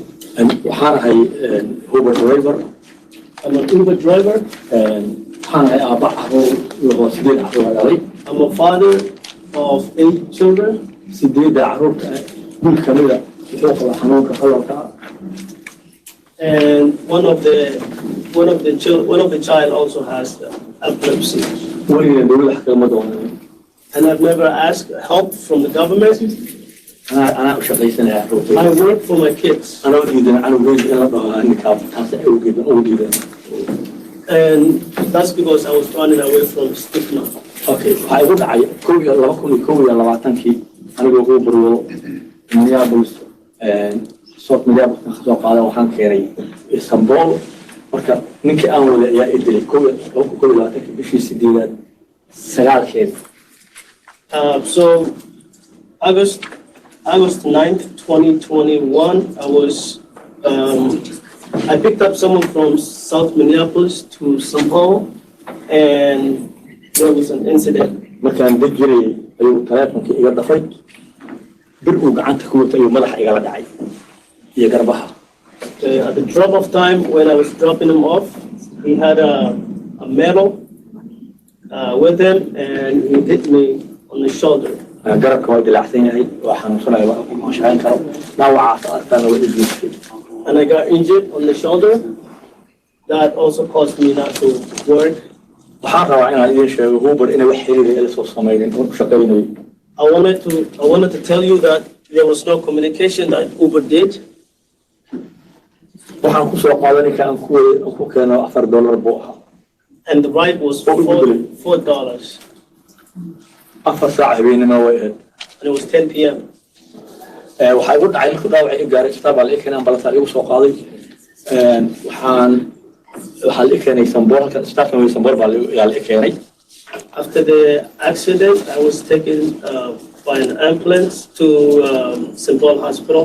$8,000 baa lagu soo dalaco korosh lagu dacweeyay iska bixin waayay lacagtaas isbitaalkan And after the hospital, they sent me $8,000 for the medical bill that I was not able to pay, and they sent me to collection.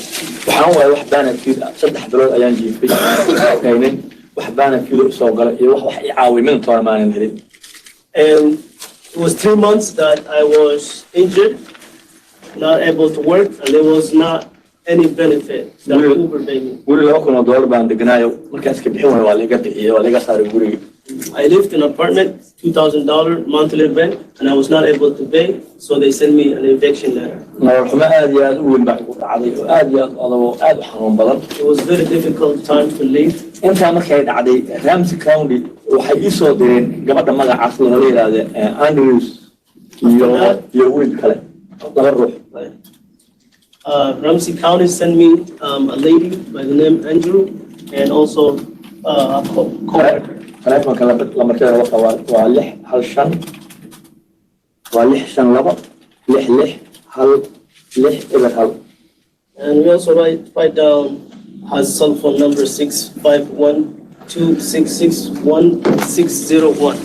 lambarkana waa 61547892333 There's also 615-478-4233. okay intaa markay dhacday ayaguna waxay ii sheegeen u dambeyn kiiskii anoo caawil igu waxayna in ay ninkii aniga i dilay uu ahaa waxay igu dhahayd marka hore xuquuqdaada anaga kula doonayna kula raadinayna Ramsey County noo xil saartay Ramsey County baa ku dhacay maya dadkan la ii soo diray dhahay Ramsey County ii soo diray Okay, so Ramsey County said that we're going to work with you and we will fight for your rights. kadib muddo kadib waxay ii sheegeen in aan wax xuquuqa la ii haynin. And after a while, they said there's nothing for you. waxaana ii sheegay labada ruux taleefonkaa kore qof wiil gabar bay ahaayeen.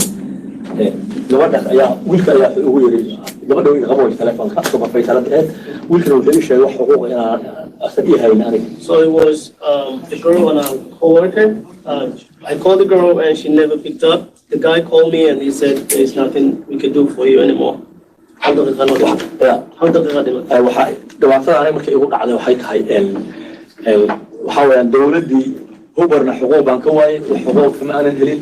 dowladdiina waxaa iga sii xanuun badneed in ay dowladdii ayana ay caawin waysay oo ninkii aniga idilin waa la sii daayay. waxaa leeyahay waa tadaweysanayay. The most painful thing is Uber did not help me, and the government, the people that I trusted, did not also help me. And the other thing is they let go of the person who did that to me. dhibaatada igaaday Uberna xuquuq ima ayna siinin gurigii aan deganaa waa laga saaray intaas wey aad baan u mahadsantihiin. So the problem, Uber did not pay me, and I got the eviction, and they let the person go. Thank you very much. So I think we're getting it. Any questions?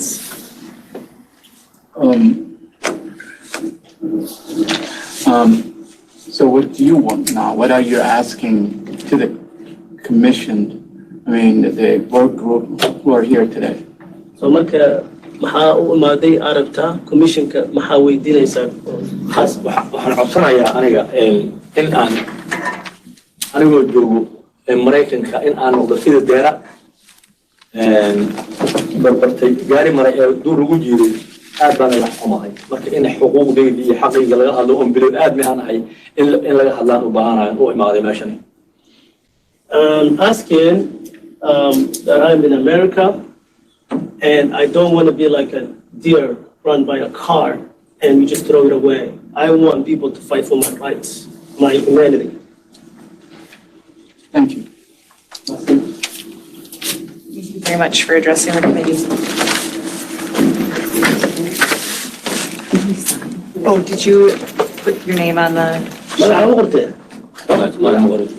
Thank you. Yeah. Are you ready, ma'am? Yes. Okay, great.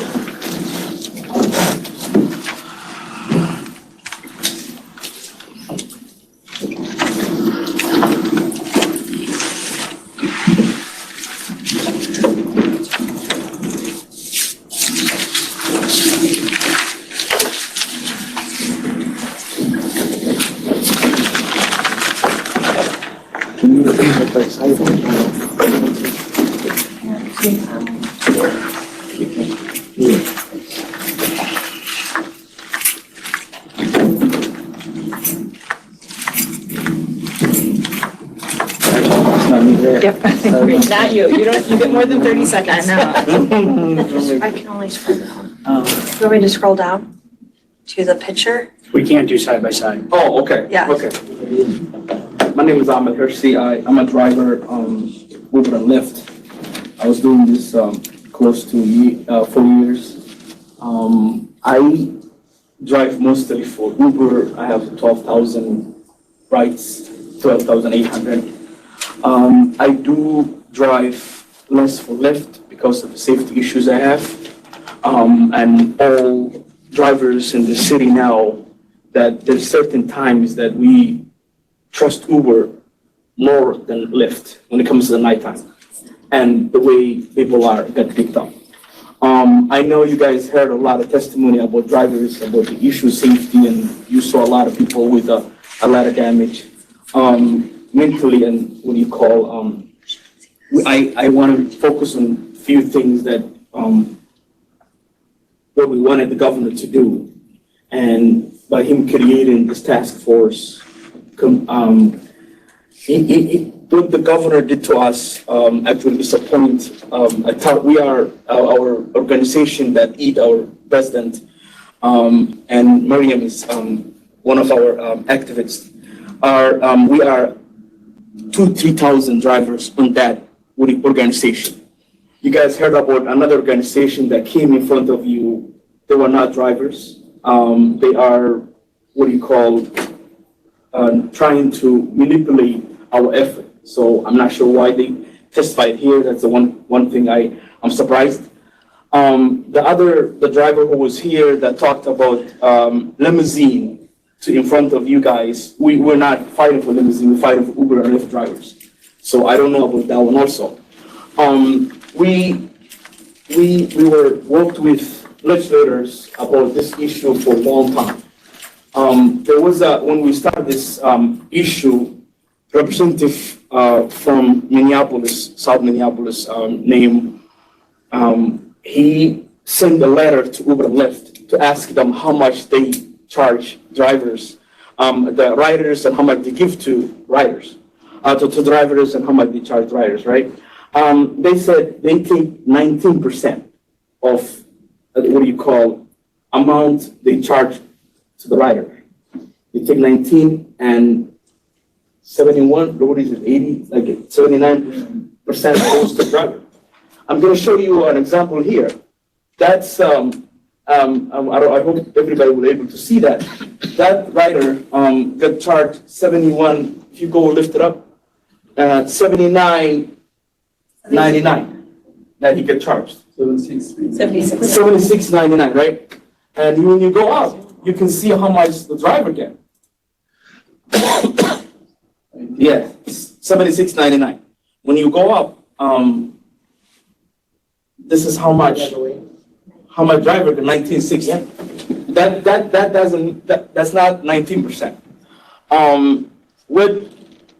What also is happening right now, and as Uber Lyft guy said in front of you, is they said to the governor that they're gonna make sure that will not serve people out of greater Minnesota if he accepts our bill. Unfortunately, we were the only bill that he vetoed since he was the governor. Drivers who were trying to get a fair treatment are the ones who he vetoed without even consulting to us, without any I wish this committee was before he vetoed a bill, but that did not happen. Now we're trying to have another effort through Minneapolis City, and Uber sent and Lyft sent emails this morning to everybody, to the riders, and all of us get it because we're also riders. We use the service and we're also drivers, saying to the city that if you accept this, we will not have a service for the city. When Uber came to the city, there was a taxi drivers, and they don't have a job anymore because of Uber and Lyft. And there is another app that's available for people. I just want to make sure you guys understand, and Lyft guy said earlier that this committee they're not not sure what they're doing, because there is a bill up there in the city and they wanted to also manipulate that one. I just want to make sure the commissioner and the commissioner on the on the line told now that there is a couple thousand drivers are their dreams are killed by the governor when he vetoed a bill, and those couple thousand drivers are showed minimum every driver have 5-6 kids, and imagine how much that would be. What we were fighting is, can I have enough wage to buy sneakers for my son to go to school to, or not able to. So that's the problem we have. I'm sorry, I did not use that because I have a big voice, I think. So we're trying to commissioners to go back to the governor and explain to him that we know he's not running for re-election, so I'm not sure why he did this. And to be honest with you, we are really upset that this is not a solution that taking forever, and we wanted to get a solution. We were waiting 2-3 years to get this problem fixed, and now I'm not even sure if Lyft will be abide by what you guys recommendation or Uber recommendation you get from. So I want to make sure that you guys understand that from our perspective. There's a lot of people who will come right in front of you, few people will come in front of you that did not represent thousands of drivers and what they are fighting for. Thank you very much. Thank you. DeWitt. Yeah, I'm David, GNC driver representative. You were shown us here on this particular ride, the fares that you honored and then the rider that paid. I don't think the rider payment is pop up on your phone. How did you get that? So it used to pop up on our phone. They stopped it. And we used to be able to see how much the rider getting charged and how much I'm getting. So we used to compare. Now, what we do, because we are very, like some of us, the problem you hear earlier was like a lot of drivers don't speak English. There is a difference between speaking English and understand the system of how this country works. A lot of drivers were able to communicate with riders, but how to respond, their three-page email and how to, communicate with driver like a rider to make sure that, so we get that data from riders right now because they are really upset when we explain to them like what we getting and what they're getting. The problem we have is the rider comes to our car very upset because he get charged $150 and I'm getting $25 out of that. He thinks I charge him the money. So now what we have to do is to go away to explain to the rider, Uber charged $150, I'm getting $25 out of that. To make sure we don't get beat up by the riders because they are really upset that they're getting charged that. That's how data come. So the rider took the picture?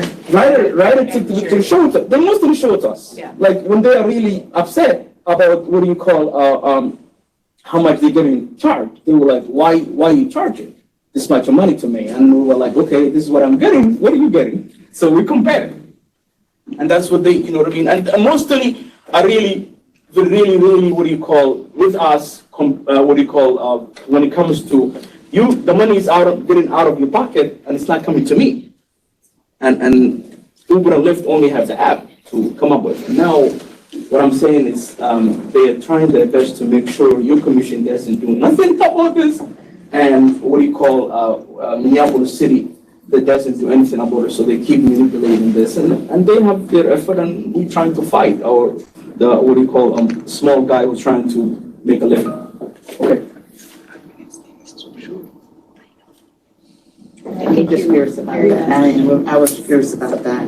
But you say it makes sense if they try to show you. And basically, sometimes when we prove for a case or we say something, we get contradicted. So that's what's a good way to present it. That picture is actually showing that the person that's taking that picture is a you know what I mean? That's a proof to you, right? That's the writer. So if I could have you sign on the sheet over there, and thank you very much for addressing the committee. Next on the list, I have David.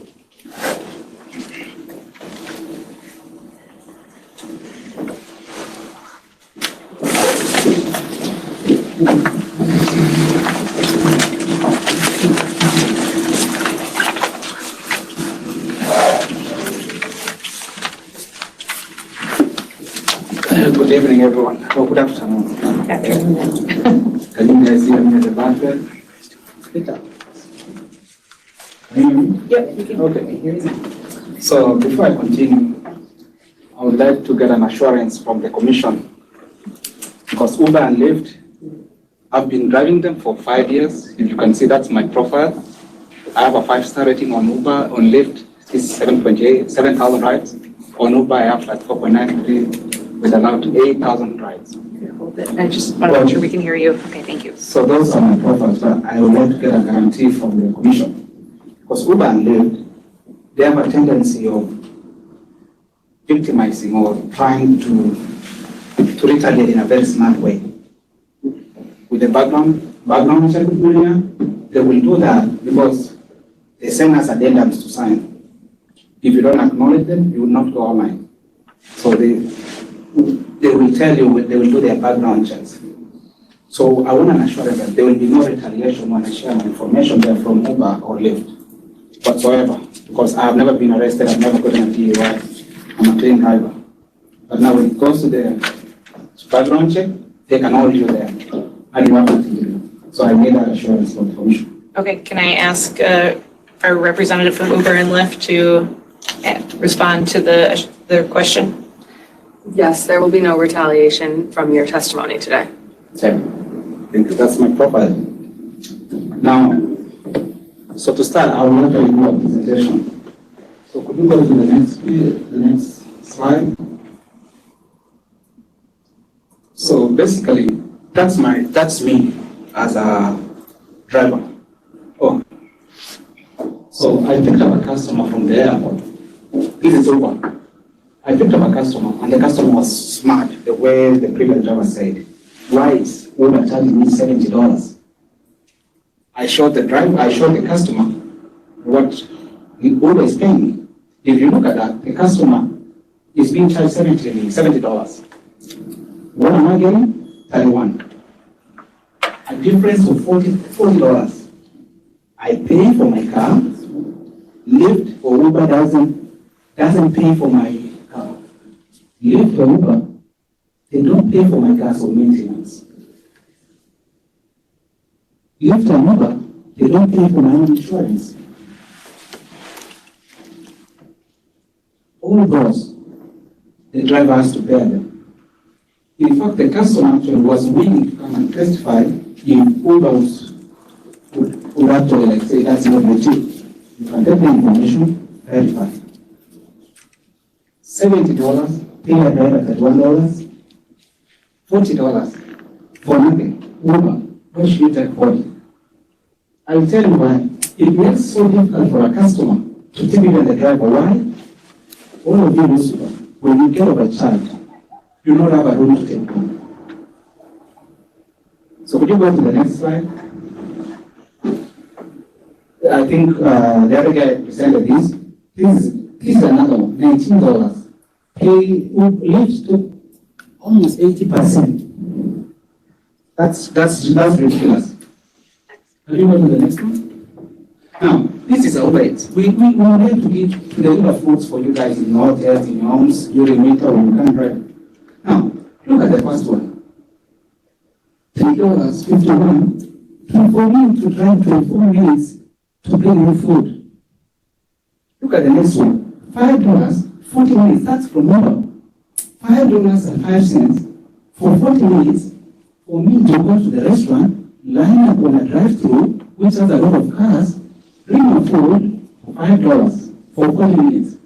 And when I get to your apartment, you live somewhere down in Minneapolis on the rooftop. For me to get a parking, it's a problem. I have to drive several minutes, get a safe parking, get in the elevator, go to the 15th floor, bring me the food.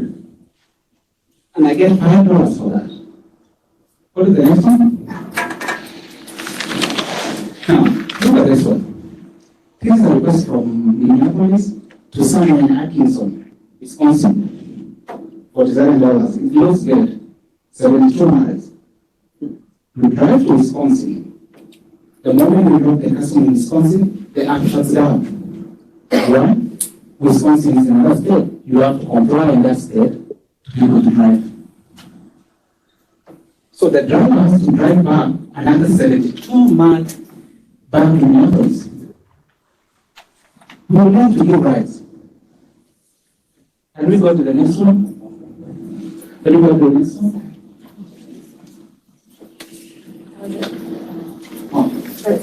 That was the end. Okay, it's okay. I had some more. I would like to request the commission to add me some more time, please, in advance. I'm actually requesting more drivers got enough time. I would like to get questions, especially from the representatives. Please. We're not allowing questions to the committee. No, I'm not talking. Yes, you I'm can not talk. asking questions. The meeting is officially over in 3 minutes. And we do have a couple more drivers on the list. So unfortunately, we don't have more time. Okay. I appreciate Mr. Dan Myers. You work with disability people. I have a 5-star rating. Let me give you a driver scenario when you go to pick people with disabilities. I go to a living home. I pick up a 90-year-old lady. Me and her. She's walking on crutches. I have to go with the humanity that I have to go help her, bring her slowly into my car, make sure she goes in my car safely. Some of them I have to secure them. Okay? and take them to wherever they're going. Whenever we reach there, sometimes some of them not get out. We have to route them into the shop wherever they're going safely, especially in the Uber and Lyft, they don't want the drivers go above and beyond for such things. What we request that drivers should be compensated for the good work that they do. In Seattle, Uber and Lyft, they can confirm, they pay $1.38, and then there's another 50-something cents for the drivers. We are requesting, we are friends, we are humans. We help people. We give you guys rights. We give rights to your grandma. Uber has a teens app. We give rights to your kids when they go to school, but we can't get there. Please, don't treat us like enemies. We want to be treated fairly. And please, don't threaten us that you're going to leave. We don't want to leave. We have to work this out. Please, give drivers what they deserve. I know maybe most of you give them rights. Sometimes customers are drunk. They pass out in a car. You can't go to the customer. You get to the destination, you have to call 911. I can't take the customer, I can't get to the customer. I have to call the police. The police may execute me, the police can take about 40 minutes to get there. I will not be compensated for that time. But what we were requesting, please, as a disability representative, or please don't fight for the drivers when you request more. I would like you to ask the Uber to do about it. Whatever you guys pay to them, what the drivers get. Just, I don't know. It's up to you to them. We learn them together, people. It's a blessing in my culture. And I will always do that even for free. Even if Uber wants to remove charges for elderly and veterans, I'm ready to do that. I'm ready to give free rides for elderly or disabled people as a driver, and most drivers will be able to do that. What we request is a fair pay. Please, don't stand against that. Thank you very much. Thank you. I know we are over. I'm hoping the committee can stick around just for a couple more minutes. So if somebody has a question. Yeah, are there any questions for this testifier? No questions?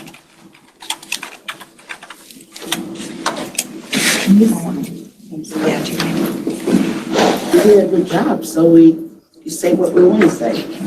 No that, you answer it yourself. I hope we will not be called for another community sitting because we're helping a lot of people.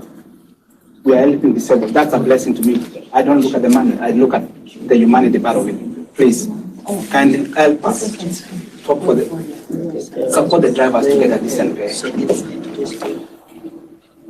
Thank you for addressing the committee. Sure. I think it's my understanding that there are no other testifiers. I know you're here and you were signed up. Are you sure you don't want to address the committee quickly for a minute? I mean, the time allowance is getting double. It's okay for me if you can allow me 2 minutes to say it. It's okay. Why don't you come up? It's okay. Just 2 minutes without questions. It's real cool.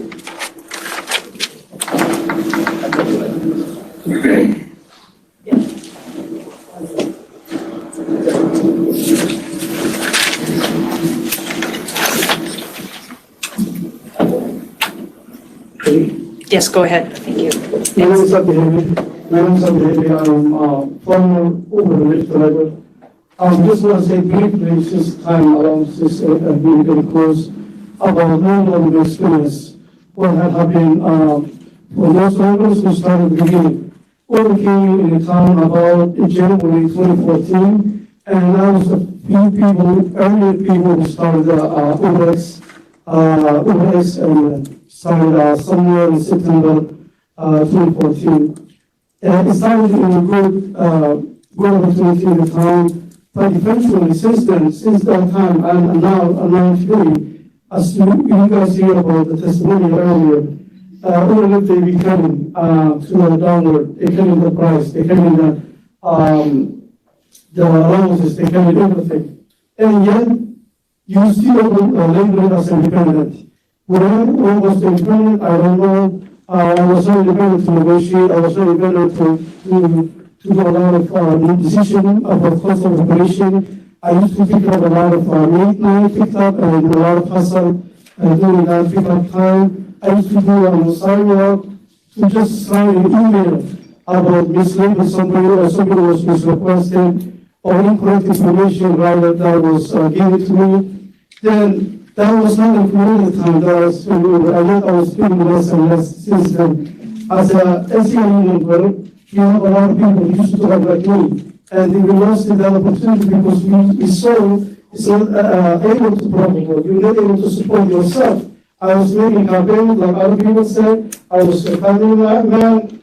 I could not able to continue for the Lyft Driver system. I see more people having the same problem. One of the memory I have during my time, it was late night when you picked up someone and you drove and you were 3 miles away from the destination. The customer was able to change their driver destination into a different location, which is another setback for drivers. When you send it back to email to the customer support, there was not support I was getting. They were saying, oh, the customer can change anytime they want. Well, my time, it used to be an ability in the Uber where you can pick up somebody only going that direction you go. They will show you someone, but it's outside, other direction. So it was a lot of hassle, and I was not getting able to support the operation, of course. The only just a little provided for me an app and maybe general assurance, but everything when I calculated, I was getting the minimum wage. So as a union worker, I believe these people have a right to raise their standards. This organization has responsibility across the state, and I believe he should be able to make recommendations across the state where the minimum standard never stayed the same. Everywhere you go in 2 cities, everything went up. Everything went up, the house, the cost, the gasoline. But yet these people, they are the same or worse than the terrorist side. So I wish you, if you take a look and give for make their standard living up. Thank you. Thank you. And thank you, committee, for staying a couple of minutes late. I believe that brings us to the end of our list of testifiers. I know we are over, so I am going to actually push the discussion on open forum to the next committee because I think that will take a little bit of time. Any other comments or discussion from the committee quickly before we adjourn the meeting? Oh, yes, let's talk about dates, sorry. We did, after hearing from some concerns about the day after Labor Day meeting, decide to move the meeting to September 7th. It is on the board. And Thursday. So the dates that are listed there they're all the same time, 1 to 3 p.m. And these are the proposed dates for the remainder of this calendar year. All right, any other discussion or questions for the committee before I will take a motion to adjourn? Stephen. I don't want to be between us and adjournment, but would it be possible to just have, since we've kind of confirmed that, those dates, and now could we just get all those kind of put in our calendars right now? Set them out. Yeah, that'd be helpful to me at least. Yeah, is that doable? Okay, got a thumbs up. We will make sure to get those out as calendar invites for everyone. I know, I live by my calendar too. Eid and then Sahil. Were you recording the testimonies that we? It was recorded today, right? Yes, it was recorded. Okay, I don't think there's a lot of drivers left, but I did just want to say, I know that for us, it's one thing, and I know that there's drivers on the committee as well, but drivers taking time out of their schedules means that they're giving up opportunities and they're giving up earnings to be here. We appreciate you coming in. Your stories are super important to the discussions that we're having. Thank you. Thank you for coming. Really appreciate it. I will second that. The work of this committee is not possible without hearing from the people that all of this will impact. So thank you to all the drivers who came and addressed the committee. And if we need follow-up information from anyone, we will reach out to you and as we move down our path. I also want to say something. Okay, yes, Mariana. We're drivers too, so we definitely go to work while we're here. Yeah, that's what I meant. I know that there's drivers on the So not just a testifier, we're for here. sure. Is it going to be the only opportunity that we would give the driver for testimonial, or, I mean, are there some other? If there are, our meetings, my plan after we talked about some of the items to address in this committee is to have the meetings kind of focused by topic areas. The next meeting, I have asked Uber and Lyft if they would come in and talk a little bit about how their platform runs from their perspective. So the next meeting, we will devote to that. But then after that, I've talked to the city of Minneapolis about coming and talking about their regulation. I plan on having that discussion with the Metropolitan Airports Commission to talk about how they run rides at the airport.